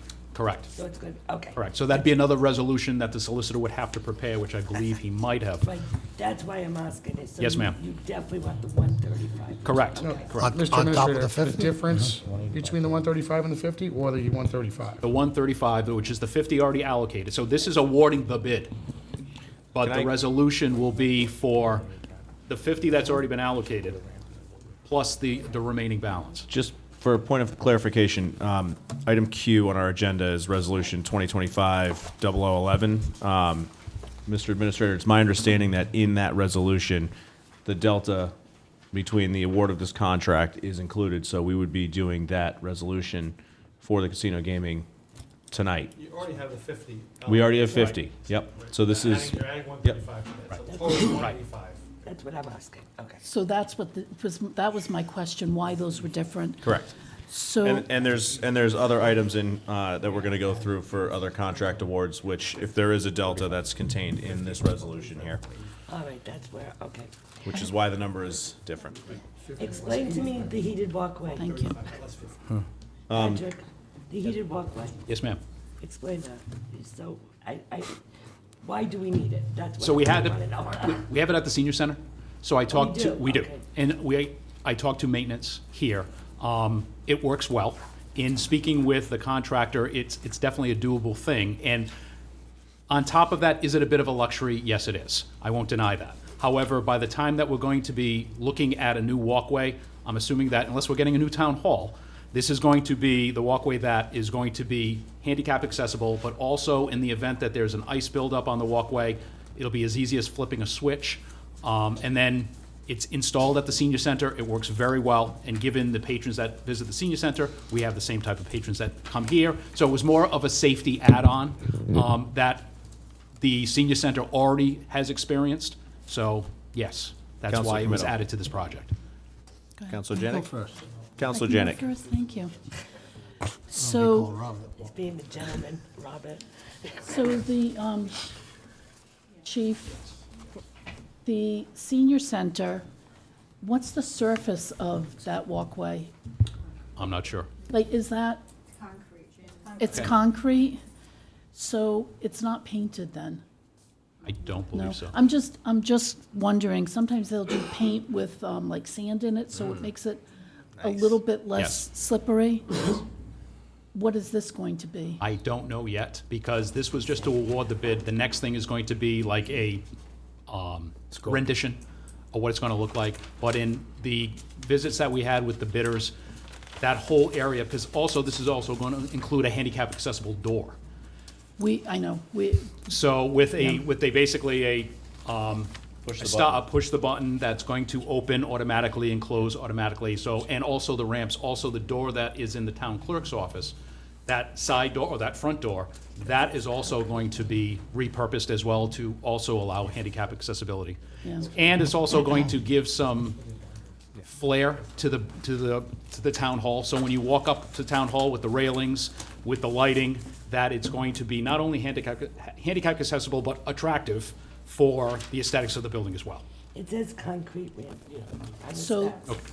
so the threshold right now, it is very difficult to get a wheelchair over because we had someone here and I had a lot of trouble, and I do that for a living. It was very difficult. I will say that when I saw the heated walkways, I thought it was excessive, in all honesty. Making us handicap accessible truly is mandatory. Yes, ma'am. But I understand what you're saying. So my next question is, did you go out for bid, or is this from the, We did. You did? We did go out Okay. to bid. We received, I believe, 2 to 3 bids. Okay. That bid is the lowest, the lower bid, the lowest. thank you. Counselor Camino? So, are we 100% sure about the 50,000 on top of this? Because as I read this bid for 133, it's counting all the stuff that you are talking about. Yes. So I don't understand. The total should be, I mean, they should have that 50,000 in this bid. They don't know No. about that. So, So we still have the possibility of, so why are we going to 185 then? Counselor Camino, let me add some clarity here for you. When you look at item Q, that is the resolution that has, it's 180,000, right? This bid is for 135. The prior council has already allocated $50,000 that has been unspent. So it's 135 minus the 50,000 plus subsequent projects, if we were to award all of these, would amount to an additional 180,000 in casino dollars that need to be allocated. And that's why that number 180 is in the So resolution. this project's still gonna cost 133 or 135? This project's If you agree 133, to approve it, 915. yes. Minus 50 that's already been allocated. We didn't reallocate the $50,000 because it's already been allocated.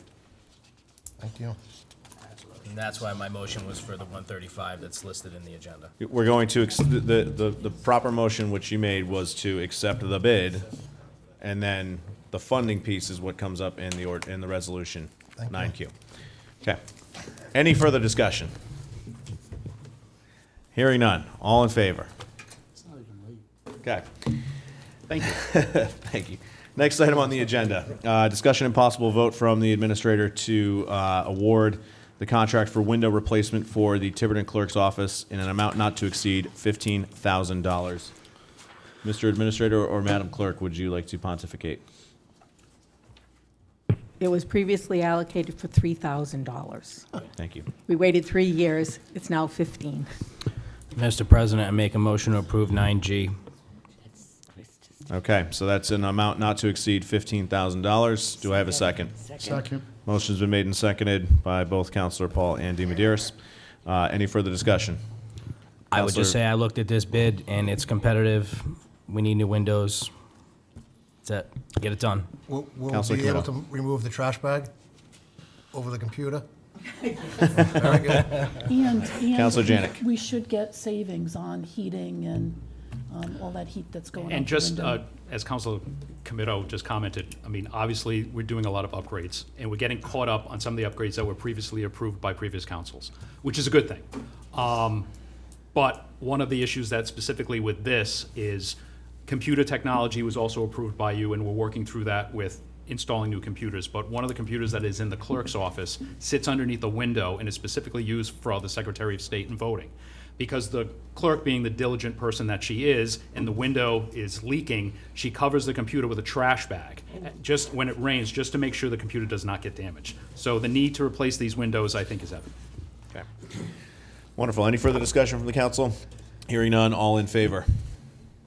None opposed. Okay, next item on the agenda is Administrator Jones, discussion and possible vote to award the contract for interior painting of Tiverton Town Hall offices in an amount not to exceed $30,000. Mr. Administrator. So again, these were previously approved funds. Also, I want to note for the record that both G and H are a local Tiverton company, so they're going to be doing both the installation of the windows and the painting as well.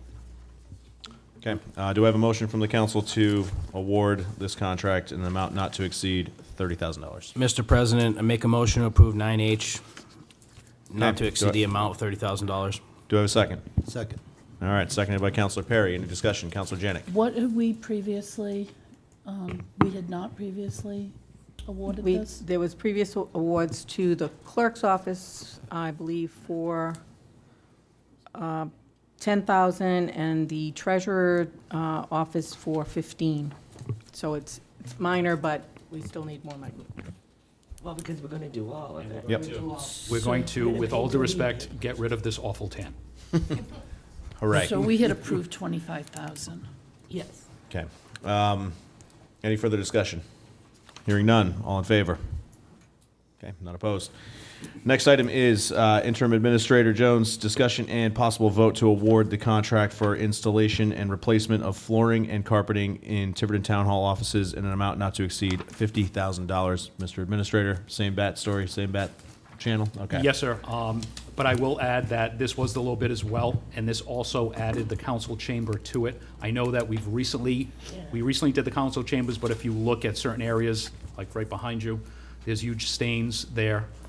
So we're still getting the lower bid, and with the addition of carpeting, the council chambers for the lowest bid, and to include all the other offices, to include town administrators, clerks, treasurers, building official. So we're kind of doing this all in one sweep. Okay. Do I have a motion? Mr. President, Counselor. I would like to make a motion to approve 9I, not to exceed the amount of $50,000, so we can get some nice new floors in here. Do I have a second? Second. Seconded by Counselor Paul. Any further discussion? Yes, Counselor sir. Comito. Go ahead. You can go first. I was just gonna, I know it's been mentioned, but I just want to clarify for those at home that this is not new tax dollars that we seem to be just kind of brushing through. It's all previously allocated gaming revenue, and some of it, of course, has gone up a little bit, but it's gaming revenue that's paying for all that. We save taxpayers. Counselor Comito. So, two concerns with this one, and could be just simple answers. Is this truly a flooring company, or is this a contractor who's going out to hire a flooring company? That's a great question, Counsel. I'm not sure about that. So I did- everything I read here is that he's a contractor. Okay. And it looks like he's going out to bid. All his references are on construction, and he only has one job that he did with carpeting in the city of Newport. Actually, it was laminate flooring. And then the second part of this bid I don't understand is why they want to use a 2x2, instead of a carpet, they want to use a 2x2 square. So every carpet will be a square. I don't know if they mentioned anything. And that's what we wanted in the bid. So this way, if, kind of like the issue that we had over there with the staining, we wouldn't have to replace the entire carpet. If Okay. something happened, we would That's just good. be able to replace a specific portion of it. Okay, those are my concerns. Okay. Any further discussion? Counselor Janik? And had we approved this in the past? How much did we? I thought we used the money to do it in the past. No, this was after that. I think it was 12. I'm not positive. Mr. President, can we approve this, like, on the basis that this is a carpet company? I don't think it is, though. I know, that concerns me. There's a big difference of a contractor putting some glue on the floor and a company coming in to do it correctly. I'm just not. Well, and the solicitor can correct me, we're awarding the bid. So I'm assuming that authorizes me to sign a contract with this person. So they're gonna have to present a contract to me about the scope of work. So if there's any questions, then I'll consult with you, Counselor, and of course with the solicitor and the full council. If there's anything that I have any questions about, I'll come back to the council and then we'll reconsider this. Thank you. Yeah, and to add to that, I'm not sure that some of the other ones we approved here are, directly, like, just a window company or, just a painting company or just, some of them, I did read Yeah. them, the local company, they are a contractor, they do painting and construction. and roofing and, so that's kind of like a general contractor. Well, that's construction though, then I it's know. not flooring. But I'm just saying, some of the other ones don't just do, Okay, so we have a motion, we have a second. Any further discussion? Hearing none, all in favor? None opposed? Thank you. Okay, next item on the agenda, Administrator, update on the 2025 Rhode Island Site Readiness Grant Program. Mr. Administrator. So I know that this was brought up during our previous meeting by Mrs. Jones of EDC. This is just, the grant is due at the end of the month. I'm going to reach out to Mrs. Jones so we can get a scope of work, but it's my intention to apply for the grant. This is just more informational for you, because she did bring it up during our last meeting. So I want to assure you that I'm going to work with her on any specific projects so we can submit the grant prior to the deadline. Thank you, Mr. Administrator. Next item on the agenda, Town Clerk, discussion and possible vote to ratify the Iron Mountain Records Management Contract for off-site storage of town council and probate permanent records. Yes, Madam this is a phase one of off-site storage of records, specifically permanent records. We're starting with the town council, which are permanent, as well as probate. If you've ever looked in the sub-basement down there, you would be as concerned as I am about water leakage and records being destroyed. So I want to get these off-site to Iron Mountain. They're a reputable company. They are on the master price agreement list. And this is just for those two items. The cost is a little over $12,000 for this first phase. And it will probably be less than that due to the fact that we can take some of the work on ourselves rather than doing it. We can do it ourselves, and that'll reduce the cost. I do want to mention that there's an ongoing cost, I believe, like $2,000 a year to maintain these records off-site, but I think it's well worth it. The little over $12,000 cost for the initial phase one will come out of the Fund 262 account. So I want to make sure that that's in the motion, that it will come out of the specific fund that is for historical preservation of records. Thank you. So with that, I'd like to entertain a motion to approve the contract with Iron Mountain with the funds for the initial setup to be allocated from the Historical Records 262 account. Do I have I'll make that motion. That's a mouthful, though, so what he said. All right. So moved. Motion by I'm not Counselor. repeating that one. Motion by Counselor Hayden. Do I have a second? Second. Motion been made and seconded. Any discussion? Counselor Comito, by all means. So are they responsible for moving all this stuff to Boston? Yes. Great. Okay. Any further discussion? I will say. I can see him blowing off the back of the highway I've worked with Iron Mountain in the past, a past career of mine, and they're very reputable. They do this for lots of municipalities and states. It's like day in, day out what they do. Sounds like you were a salesman. Well, I partnered with them in the past on something, but As- totally irrelevant to this, so I'm just familiar with the company. We use them at the as a- hospital. Yeah, as an- hospitals use them, very sensitive medical records, municipal The records. Rhode Island AG's office has Yep. all their records off-site. The boxing of the items, they have to come out of the existing plastic boxes that they're in and have to be put into their cardboard boxes. So that's where the labor comes in. It's a lot But- of work, there's a lot of boxes. though. Yeah, there is a lot of I boxes. was only last week looking at some other stuff, it's gotta be. Around- You can't even breathe down there. Well, sometimes they even offer like a shredding party. They come in with a truck and shred stuff that you know. It's in the yeah. contract. Okay, so I didn't see that, but great benefit. Okay, so we have a motion and a second. Any further discussion? Hearing none, all in favor? Okay. Thank you so much. Get to work, Madam Clerk. You got a lot of labor in front of you. All right, Councilor Hayden, discussion and possible vote to implement a conservation fee and establish a Tiverton Conservation Trust for property transactions. We heard the testimony from Ms. Lawrence. What is your pleasure? We did, and I appreciate that testimony. You know, I think there's a lot of moving parts going on right now with all the developments, obviously, and one thing that we were looking at was doing some form of a mirror of the LCAP program in Little Compton to slow the development in the town and preserve, you know, our natural resources and our beautiful rural character that we have here in lovely Tivertucky. Oh, there's more. Oh. Okay, I don't know what this is, but These are all, it's Oh, that's one of coming each. back. It's one Okay. of each. Here. so I did a little analysis. I put together this, No. This is for the ones that didn't get it.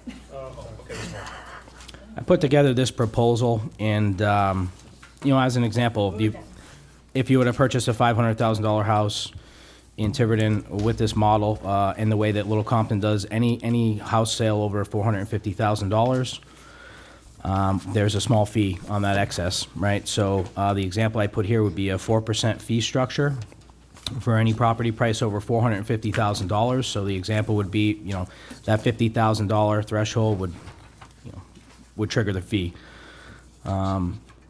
So if you look to the last page, I don't know if you all saw this because it's on, you know, it's on the back of the LCAT kind of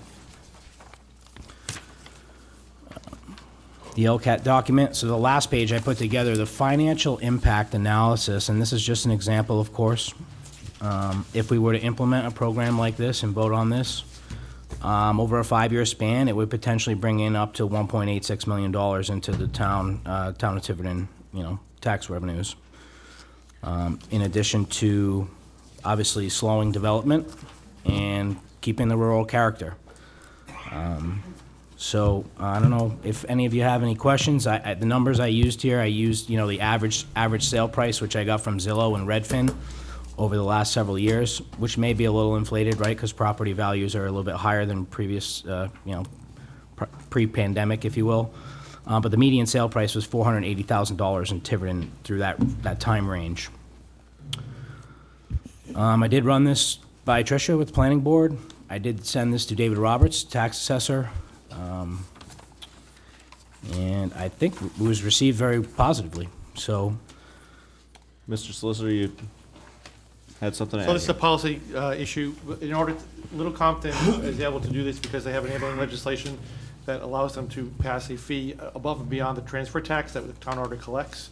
So in order to do this, we'd have to ask the legislature to give a special enabling legislation to have a special tax rate on those properties that meet the criteria here, and then that's where the funds would, that's how you would generate the funds. So we can't do this by, Little Compton has an ordinance that does this, but they have enabling legislation that allows them to do it. So we'd have to do the enabling legislation first, then the ordinance, and then you can decide if the council wants to go that direction, so.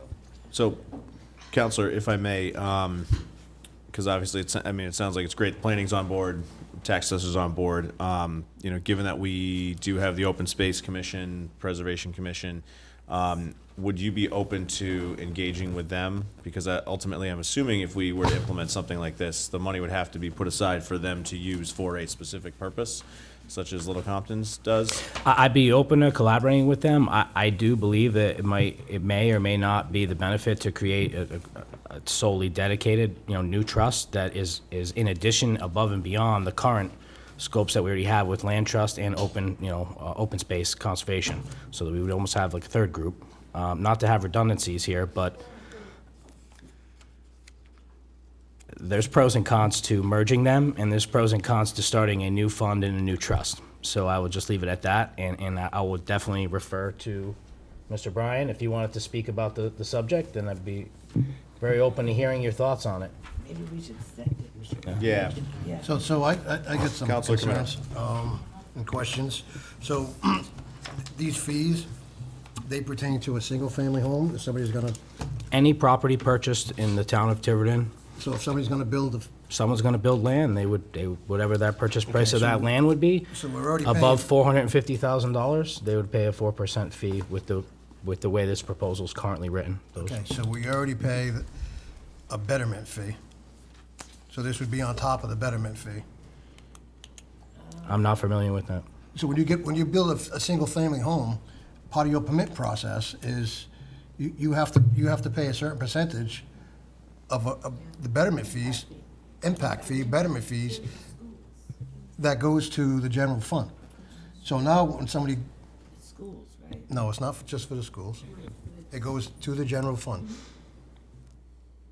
So that's already a large number Correct. on their project. So now somebody building a single-family home, if I want to build myself a new house, I'm paying a lot for fees. I understand what you're saying. I think there should be more to large developments, right? So if you're putting in a large development, I don't know if you can segregate whatever, but to penalize somebody who wants to build a house on top of the betterment fees, and then this, it's to try to sustain open space, I get it, but we're adding a lot of fees.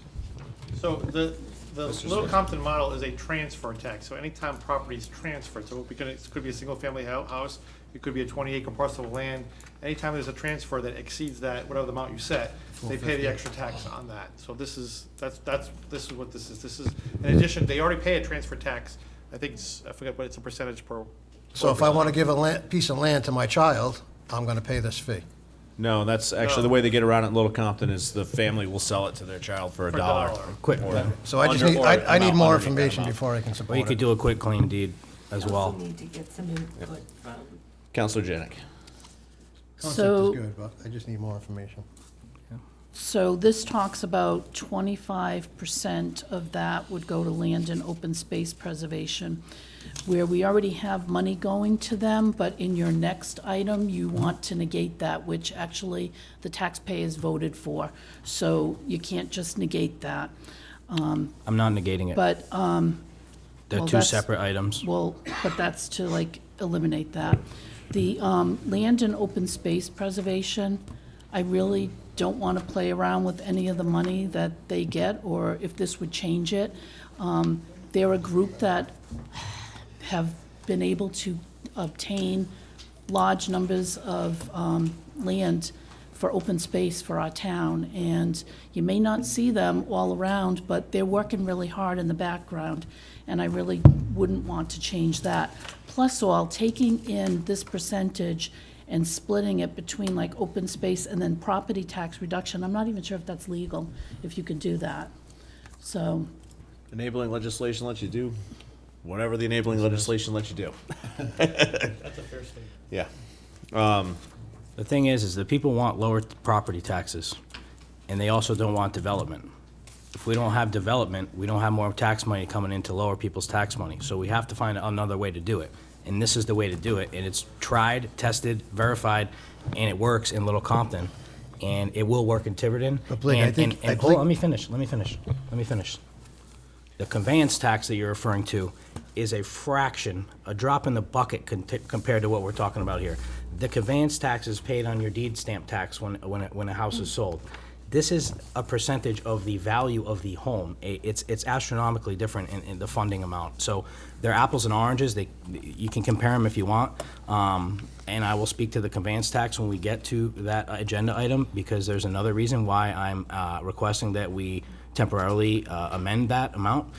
So we'll get to that. But if you read through this proposal, it works. If you read through Little Compton's, the act that they passed, it has worked since 1985. Look how quaint that town is. I know we're not the same. I know we have a larger school system. We have a lot of other, costs that they don't have, trash, things like that. But we have to find a way to lower our property taxes. That's what the people want, and they're, this is a way to do it in a nice, quaint way that,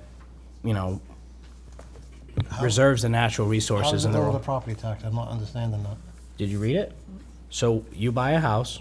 I understand You that. buy a Where- house, the fee that gets paid goes into that office over there, and then This one right behind us, actually. Oh, okay. The taxes, and next year we're going to be lowered a little bit. I don't like the comment, did you read it, first of all, Well- okay? So I'm asking something I don't understand, right? So let's just relax and talk through it. If I build a $750,000 home, or I sell a house at $750,000, I gotta give $30,000. Where is my savings? That is correct.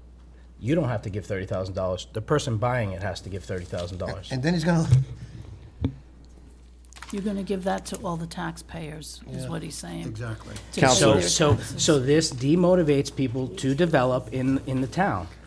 Do you understand? That's No, I what don't that's get what it. we're I trying don't to do, get it. right? If I wanna better my life or better my property, you're gonna charge me to do it, and I'm gonna live there.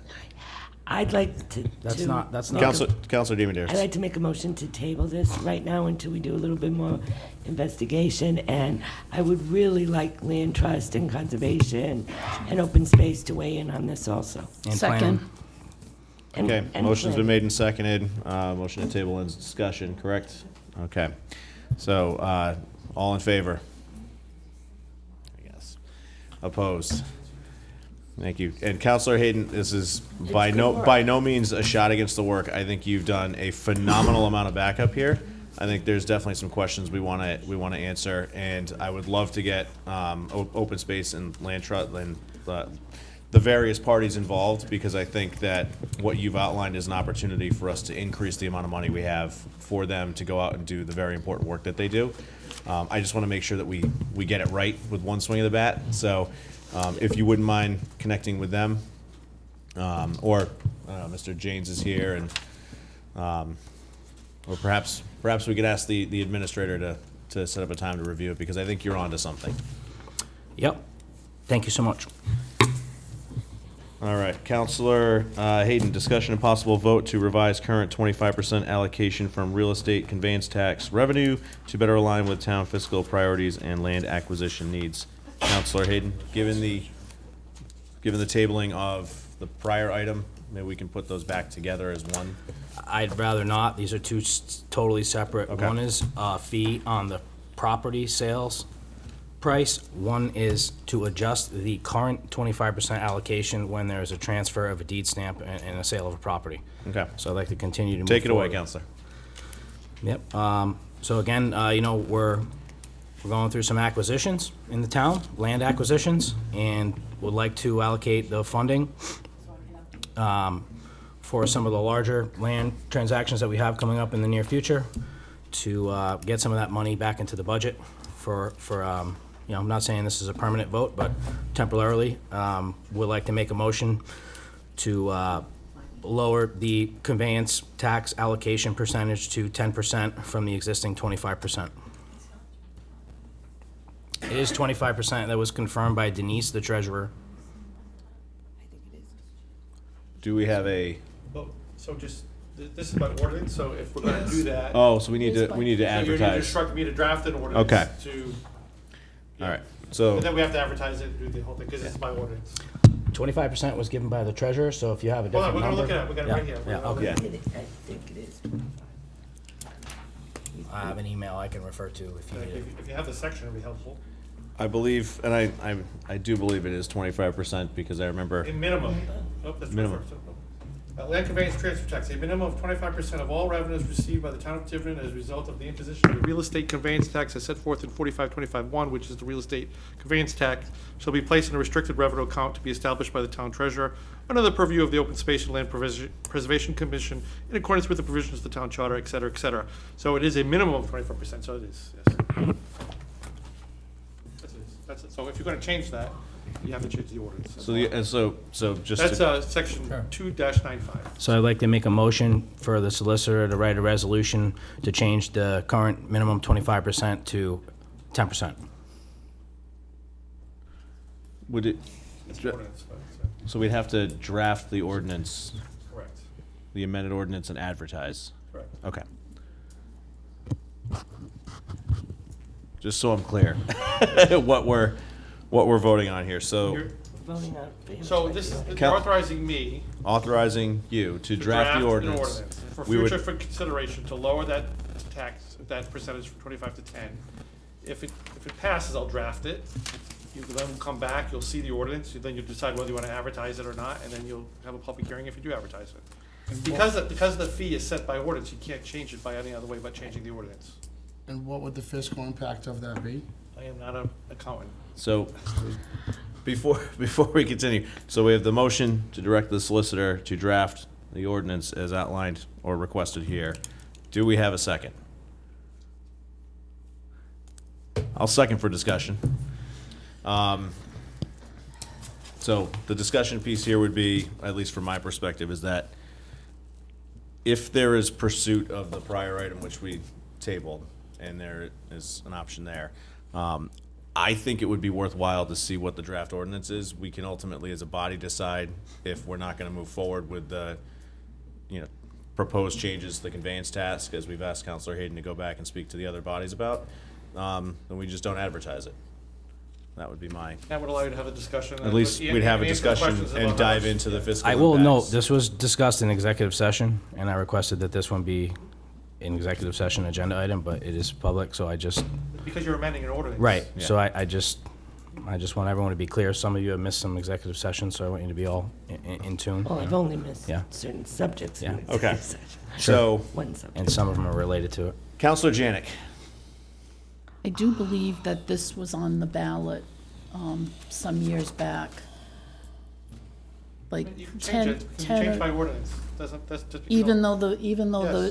voters It's been voted codified for in an this. ordinance, and you can change the ordinance anytime. For historical reference, this was a budget resolution that we would do every single year when the town voted on the budget, and we would include this as a budget resolution. Because it was perpetually the same budget resolution, we decided to codify it as an ordinance, not we, this council, but we, the prior council. Yeah.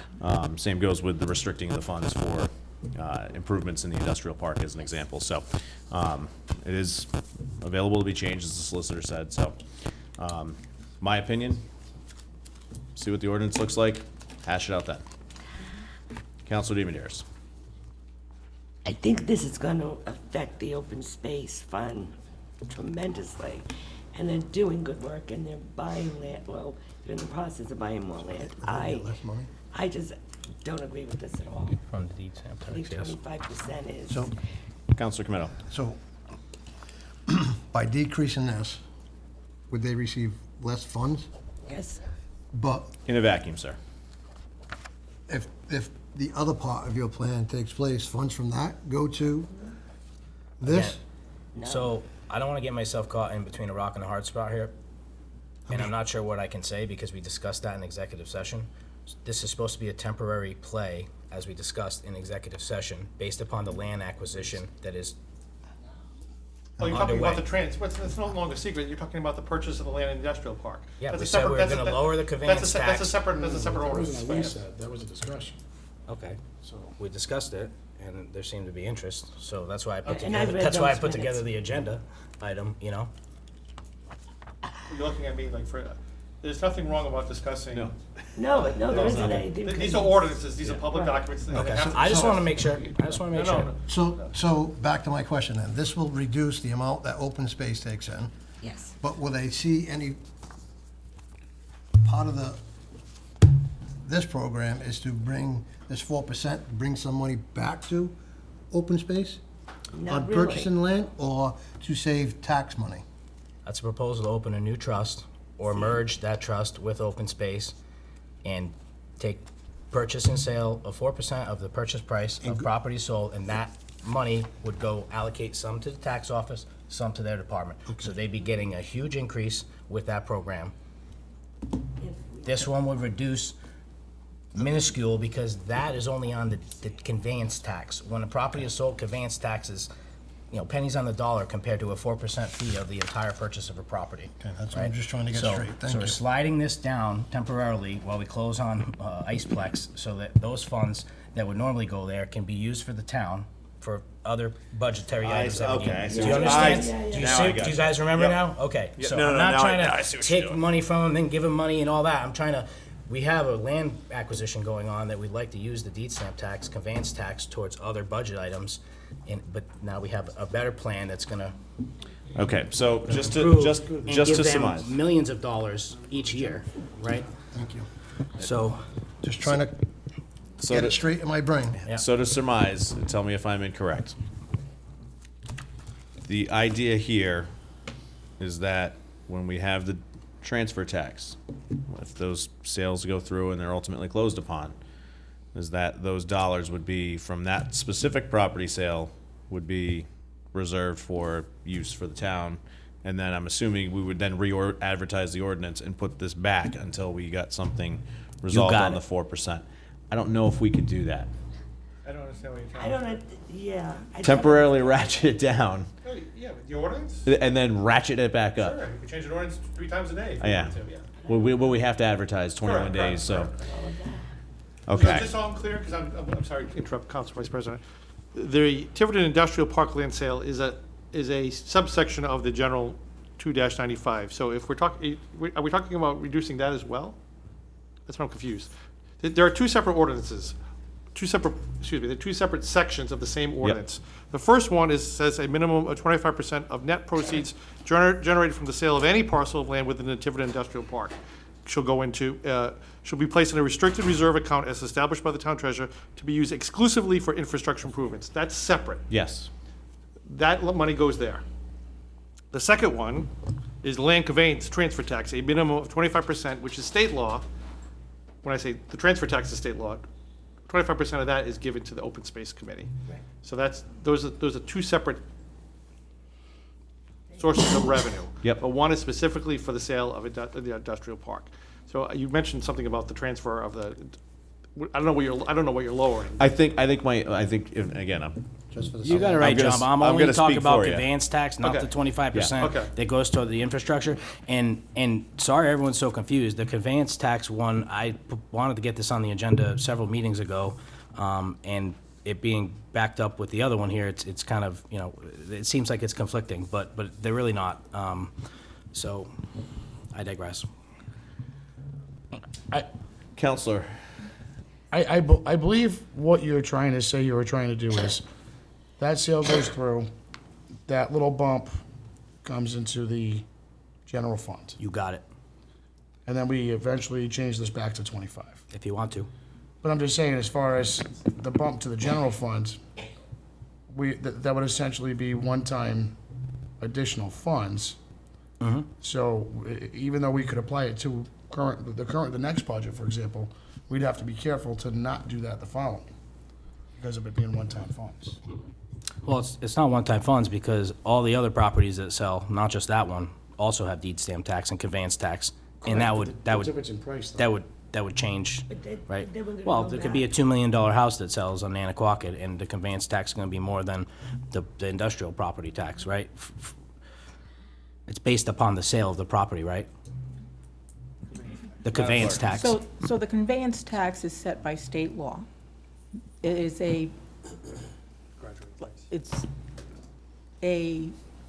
I think it's like $2.19 per thousand on the sale of a piece of property. And the state has what the town gets and what we can keep, and then the state also, if it's over 800,000, they charge more, and that goes to the state. So they're already getting hit by the town. They're getting hit by the state. There's legislation in the state assembly right now that they're going to increase what the state gets so that they can take that money and put it towards affordable housing. And then now, so that's just on the sale price, and that's the conveyance tax. What a So circle. what you're What a saying, vicious so, circle. so can I have an example? So if a property of 100,000 sells in town, there would be a separate collection process of 4%, which is $4,000 on that sale that would have to be collected somewhere. Is Yep. that what the, No, that's the prior item. This is- prior item. yeah. The prior item, but that's not true, because there's a minimum. So- So it's anything over 450,000, and we can change that to 100,000 or 2 million, whatever number you hypothetical- want to put it at. I just So- went by so- the average sale. Hypothetical round numbers, right? So the way the conveyance tax works is if you have a $100,000 house, per thousand you get you have 100 1,000s, which means $2 and I think I heard 60 cents is charged. 460. 260. 460. 460? 460? Okay, Okay. So $4.60 per thousand? Correct, okay. 230 every 500. All right, so in that hypothetical That's it. example, Per $460 is charged on the sale of that property as the deed stamp conveyance tax, of which the town gets a portion, which is 75%. and 25% based upon this ordinance goes into open space. but of that 460, isn't some of that going to the state? Yes. Yes, they have an additional, and they also have an additional percentage that If we it's have over to a charge certain- if it's over Yeah. 800,000. But so for this hypothetical $100,000 transfer, we got $460 in taxes, of which I think the solicitor's looking it up. There's a formula here, but the balance, after the state takes, so 30 cents per $2, 30 cents. Oh my God. $2 of the face stamp, okay, so it goes 30. That's sorry. why we have With our respect- land Let me evidence just read it. figured With out. respect to tax imposed by subsection A, which is what we just talked about, the tax administrator shall contribute to the Distressed Communities Relief Fund the sum of 30 cents per $2.30 of the face value of the stamps to be distributed pursuant to 451312, and to the Housing Resources and Homelessness Restricted Account established by 42.128.2 in the sum of 30 cents per $2.30 of the face value of the stamps. The state shall retain 60 cents for the state use, and the balance goes to the town, collecting the tax. So we get, let's call it $2 per thousand, roughly. Annually, we get around 200K. Okay. 25% of that, on that ordinance gets given to open space. It's given to open space. So you're talking about 50K here that they're getting, or 1.8 million that they would get if we launched the TCAP program. So, I mean, you guys do the math on it, but we can't, I think instead of doing these as separate items, I think it should be a combined discussion, in my opinion. Well, can I just make a Yes. comment? So, this is a policy decision. You need, if you're gonna do the program that we just tabled, then we're not there yet. You can't just, we No, I gotta know. get enabling legislation. So that's what, we have to ask for enabling legislation to set up a similar transfer tax as Little Compton did. So that's not gonna happen overnight. Yeah. That could happen this legislative session, but I don't know. My opinion, I think for us to vote on doing this ordinance, I think we need to see exactly what comes out of the discussions with open space, show them the money, and see if that would be preferable to the current arrangement. And if that's the case, then if we're gonna get more dollars into open space, why would we not change the current arrangement? Does it, am I making sense? I respect your to everybody, opinion, and that is Counselor the short Camillos? to the story. Yes, Okay. I will report back to you after I get with all the other departments. So do we want to continue this instead or just pull the motion to Well, we have a draft the motion. ordinance? We have a motion to draft the ordinance and I second it. Do you still want to go forward? I mean, I love to vote on it. okay, so motion's been made and seconded. All those in favor? I'll vote with you. Opposed? Only for further info. Yeah. I think you're onto draft. something. I think we need to figure it out. Yeah. This sounds like a great topic for a future council workshop, in my opinion. All right. And again, I don't disagree. Don't take this the wrong way. I think you're onto something there. All right, so next item on the agenda, Council President, discussion and possible vote to vote on proposed amendment to Code of Ordinances, Chapter 54, Parks and Recreation, Section 54-32, additional rules for recreation areas, and to schedule and advertise a public hearing. So this is a motion to advertise. So I'm looking for a motion to advertise by Councilor DiMederos. As the way it's written? Yes. That's O. Ellen and O. We're at N first. As the way it's written? Yeah, Motion, we need a second first, then we'll do discussion. I will do the motion to, Councilor DiMederos motion, seconded by Councilor Paul. there you go. I didn't hear you over there. Yeah, I did, I'm sorry. I'm She whispered in my ear. It's not even late. Okay, discussion, Councilor Camino. Yeah, so, I see stuff underlined here, so those are the changes, I'm assuming, that, right? So, no motorized vehicles on any beach? Is that what it's saying? Of any sort? Existing language. That's That's existing? The So only new no things are the motorized underlined. Say that again? The only new things are underlined. And the okay. strikeouts are strikeouts.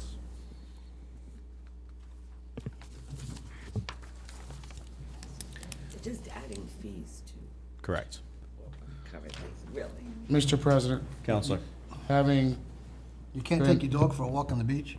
Having been dealing with this for well over a year, I just want to clarify that there was a significant pushback from the fishing community regarding the bridge abutment, to which I believe there was essentially a concession by the council that maybe additional signage would caution people to just essentially be careful when they're up there.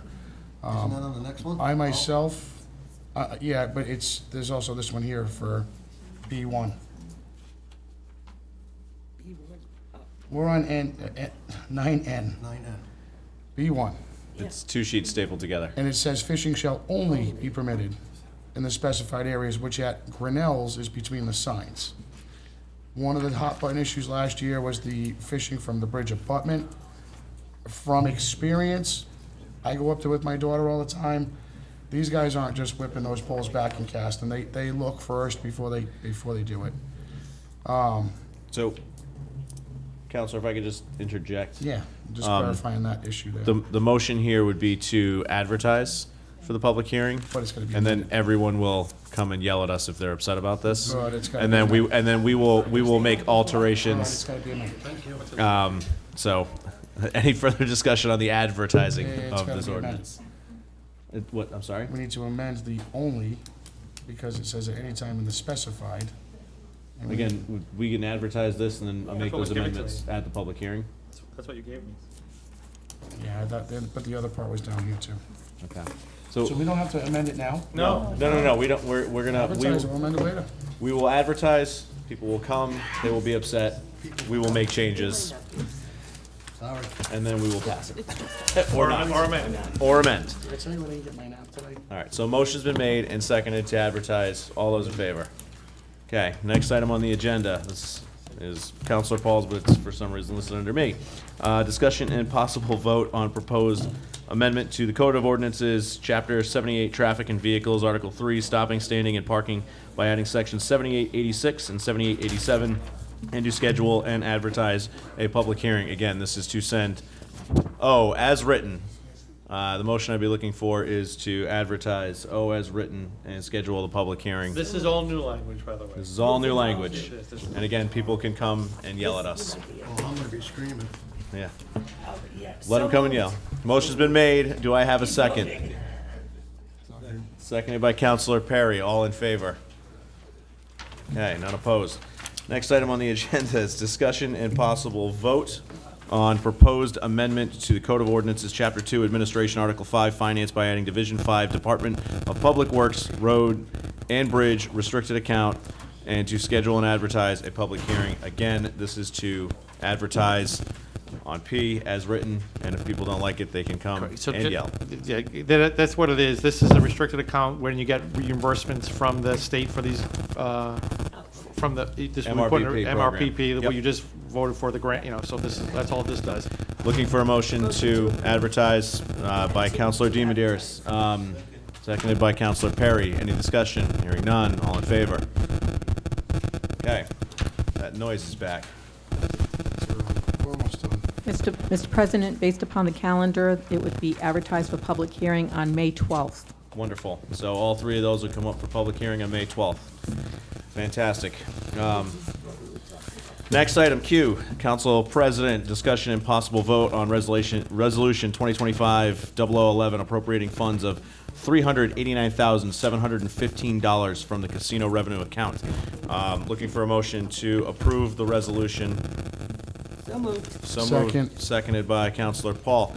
Any discussion? Hearing none. All in favor? Oh, sorry, Councilor we thought you were Comito. voting. You've been jumping the votes earlier. Councilor Comito, please. This is what we talked about before. This is the appropriation of these funds right here. Correct. So we want to appropriate $71,000 to study water in South Tiverton, the wells. Yes. Correct. Okay, and what is the reason behind that? So that is a fantastic question. Part of what we heard this evening from the residents who are upset about the housing and from our state delegation is that we need to be defensible based on infrastructure. The expenditure of these funds to do this hydrology study will kick off, I believe it's a 1.5 year long process to study actual recharge rates for the groundwater, what happens when you put in multiple septics and where that water goes. Does it infiltrate into our groundwater, into our aquifer that people Okay, are so- drinking? So this would be the fundamental basis for the planning board to turn around and challenge those developments. Totally understand that. Yeah. The way our zone is written now, we can't build anything past 177. What? Well, I say 177 because it's South Tiverton, everything's on wells. We can't build major developments down there. We can't even put a 3-family house down there right now. Why? Because you can't, our zoning doesn't allow it. It's zoned. Oh, So we're gonna spend $71,000 to say that we don't have water in South Tiverton, which, she's No, right there sorry. looking at us. You were over there. She's like staring at us. to tell me Madam that Chair, groundwater please is an clarify. issue. Yeah. I think it's not My just there, understanding, but. this is just for private and public wells, private wells. So, I'm sorry, Councilor Comito, what was your question about So building? we wanna so- spend $71,000 to do a hydraulic study on the water in South Tiverton, private and public wells. Okay, it's not just South Tiverton, it's everywhere where there are private or public wells. So that includes all of northeast, parts of northeast Tiverton, off of Stafford Road, as well as South Tiverton. And Madam Chair, correct me if I'm wrong, but even in the R120 zone, in theory, if somebody wanted to build affordable housing, they could still get those comp plans and there's larger lots Oh, down well, there. completely. I mean, just to mention, the Friendship Farm development that you're talking about is in the R120 zone. Trish, how does one go about submitting their well to be in this study? Somebody's in South Tiverton, they have a well or anywhere, and they would like theirs to be included in this study. How do you sign up? Is there a form or website or something? So the 3 professors who were running this study at the University of Rhode Island will ask for volunteers, and so they'll ask people to submit, to volunteer, and then they'll probably ask them, it's not required, but do they have any information about their well, meaning is there a well report, which is probably in the building official's office, right? Which will talk about whether it's a drilled well or a dug well and how deep it is. And then they'll do some geospatial locating based on data that they have or the state has about groundwater hydrology, bedrock, ledge, things that are close to saltwater for inundation. So, as many people who want to volunteer can volunteer, but they'll pick the wells based on a lot of data. The other thing is that there'll be some wells that will have a monitoring device attached to them, but then they also have these I don't understand completely how they work, but they have these handheld devices too, which will allow them to evaluate other wells that might not have a permanent monitoring device attached to them. And they're basically going to be looking to evaluate over a period of the year when we have wet seasons and dry seasons, what the level and condition of the groundwater is, meaning how much, groundwater is there, as well as they'll be evaluating the wells for nitrate levels, which is high nitrate is a problem, and is in many cases caused by more septic leachate than the land can handle. So once they tell us we can open up the nominations or volunteers, then we will. There is no charge to anybody who participates in this particular study. And Councilor Comito, did I answer your question about development properly? Yes, you did. Okay, so you can propose one of those anywhere. But to the council president's point, if we have the data to go to DEM with about the level of nitrite in some of our wells and about the conditions in areas and about the water level in wells, then that gives us a better opportunity to work with DEM to come up with regulations that work for us. Because unlike the rest of the state, we don't have an aquifer, no aquifers here, number one. And we also have some of the poorest soils for septic systems in the state. So in order to start that process, we have to do the work to say, we've done the research with these eminently qualified people. We need DEM to help us in terms of how they permit septic systems, as well as from a development point of view, how many wells in a given area are sustainable before people don't have water. So I'll just voice my little opinion on this. As I understand the theory behind this and how we want to control building in Tiverton and slow it down, when we do some of these studies, what I don't want to affect is the person that's out there, and I think I've said this from the get-go in all my zoning and conversations, is I don't want that small person who has a couple of acres of a lot or small area that they want to divide for their kids or anything in Tiverton, they want to do something with their land, have somebody say, well, you don't have enough water on your well to do that with your land. I just think that part of it is wrong. I understand about slowing down major developments and all these houses. I just think we have to take into consideration on people's private property in their land and they're wanting to develop for themselves. Thank you. So just to answer Councilor Comito's comment, the point of this study, and I can't imagine that it's ever going to be used for an individual homeowner or somebody who, wants to, who wants to. Never. Well, because the point of this isn't to give us data that we're going to use at a micro level to micromanage, somebody who wants to build, 2 more houses on their property. They have the land, they can do it. This is really about being able to say for larger developments, what we need from DEM and what we might need from the Department of Health in order to make sure if somebody's putting in 45 or 50 or 155 unit development, that there's going to be enough water not only for that development, but it's not going to de-water the whole neighborhood, and that we're not going to put so much septic leachate in the soil that everybody's wells are going to have high nitrate levels. This is never, the study itself will never be specific enough to be even used, to adjudicate on a lot-by-lot basis. It is not the intention, and it's not the kind of data they're going to give back to us. You heard it here live. Yeah, I mean, there's no intention to use it for that whatsoever.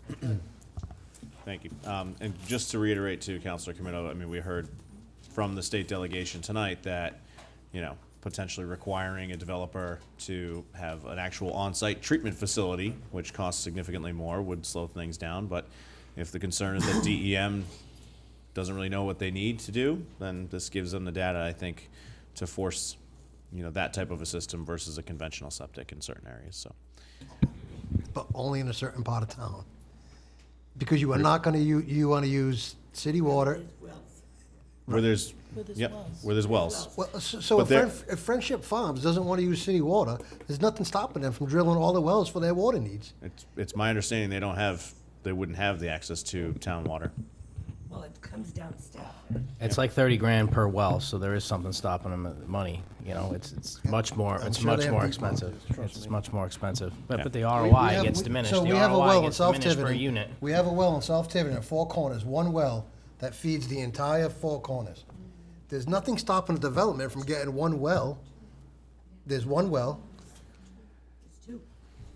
I believe it's not. I believe. Counselor Comito is correct. The Department of Health will allow a developer to put in what is known as a public well. That means it serves a group. Again, the point of having this data is not for a public well for a small number of users, because sometimes that makes the most sense. This is really to have this data for when we see very large developments in certain areas where they don't have access to public water, they can't connect to public sewer, so that we have the data to go to DEM and DOH and make sure that if they're going to approve these things, that they're going to be safe and they're going to be effective and reliable. Edwards told us to collect this data so that we could I'm all set. try to stop some of this. Yep. All right, so motion's made, seconded. Any further discussion? Hearing none. All in favor? I love when we have vibrant discussion and then it's 7-0. Well, what's the point, John? No, listen, I think it's good. I mean, we should be having these discussions. Next item is Council President Edwards' discussion and possible vote on And my- proposed wait a minute. resolution. My Yes, vote sir. in affirmative is because I'm trusting the words. Correct. Of, to say that this won't hurt the smaller development, the Yeah. smaller, single-family homes. My comment was not facetious. Nope, thank you. Just want to make it clear. Discussion and possible vote on Resolution 2025-0012 to request the reinstatement of general revenue sharing to the state budget. So this is a resolution that was passed in Portsmouth. It's been the council president's pet project over there for years. Looking for a motion to approve the resolution as drafted and then transmit it to our state delegation and surrounding communities. So moved. Motion been made, seconded. Any discussion? Hearing none. All in favor? Next item is interim administrator, discussion and possible vote to approve contract with Rhode Island Housing to act as a monitoring agent for collecting data of the number of mobile homes in Tiverton to be counted towards the town's municipal low/moderate housing rate. Mr. Administrator. So this was a project that began by the planning board chair, Mrs. Hilton. Also, we've been in contact with Rhode Island Housing. You heard it from our delegation this evening. You have a copy of the contract. I believe it's $25 per mobile home. So we can work on moving that rate as soon as possible. So it's my recommendation to the council that you authorize me to engage in the contract and supply the required information to Rhode Island Housing. Second. Motion's made, seconded. Any discussion? I have one bit. We did approve dollars to cover this cost. Will this exceed those dollars? I believe that with the contract, it's contingent on the number Okay. of homes. So I believe it was $2,500, I believe, but it could go higher or Okay. lower, sir. Well, worst case, we're coming back to looking for more money to make sure these get counted. All right, motion's been made, seconded. All those in favor? None opposed. Okay, last item on the agenda, Mr. Administrator, discussion and possible vote to ratify the employment contract for Mr. Thomas Varatta as building official. So I think this is an appropriate way to end this meeting. Yeah. So, have a seat. It's my pleasure to introduce to you Mr. Thomas Varatta. He is my recommendation to fill the open position of building official. Just by way of background, Mr.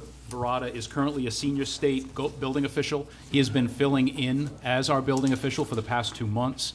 He started his career over in Woonsocket as a zoning official and also as the building official before transferring to the state. I think we hit the jackpot with being able to get Mr. Varatta here. He's working very closely with our new zoning official and also with the building clerk. He's introduced himself to local contractors, and when we conducted the interview, I also had Councilor Comito sit on the interview process with me. just given his background and his knowledge and his familiarity with these issues. And also, we've all heard about some of the prior issues that have existed in the building official's office. So I am extraordinarily confident and excited that Mr. Varatta has already hit the ground running, building his team in the building official's office, that we've definitely turned a corner. So it is my strong recommendation to you that you approve the contact and welcome Mr. Varatta on as our building official. All right. Mr. President. Very impressive resume. Thank you very much. Counselor Hayden. It was my great pleasure to make a motion to approve the employment of Mr. Thomas Varatta as building official for the town of Tiverton. Just to be clear, we're ratifying the contract. Correct. Okay. Do I have a second? Seconded Second. by somebody all over. All right. Second. Motion made and seconded. Any further discussion? Counselor Comito. So I would like to say I was lucky enough to sit in on the interview process. I did have some concerns. He answered every concern that was out there. Even the new codes that are coming down, he was already aware of them. He's a very self-motivated person as far as education and wanting to understand and learn the new codes that are coming down the pike. Being a coastal community, I think he's either in the process or wants to roll into a FEMA class, which gives all our regulations on the waterfront and building. I think he's going to be a great asset. And not only him, but his entire team in the building official's office is excited for him to come in. And I think we're going to have a lot of changes coming forward. And I think we're going to be a little more business friendly. And he's guaranteed me that he's going to do the best he can. Welcome. We really need it. Thank you. And Counselor Just- Janik. No, just very, very impressive resume, and the building office really, really needs some organization, and we look forward to working with you. Look forward to working with everybody. Any further discussion? Okay, I have one bit. Mr. Administrator, should have called out to me that he was the last guy on the agenda. We're sitting here, it's 9:30 at night, and you sat here the entire time. Well, you know what, the way that I look at it, it is unfortunate, but get used to it. And we end the meeting with smiles and laughter. I think that was apropos. Yes. It's just another lesson for his book. And he got to pay. He didn't leave the building. He didn't leave the building, so we're good. Mr. Varatta, congratulations. All those in Welcome. favor? Welcome to the team. None opposed. Thank you. I'd like to entertain a motion to adjourn. Motion to adjourn. Motion made and seconded. All in favor? We are now adjourned. Can we discuss that?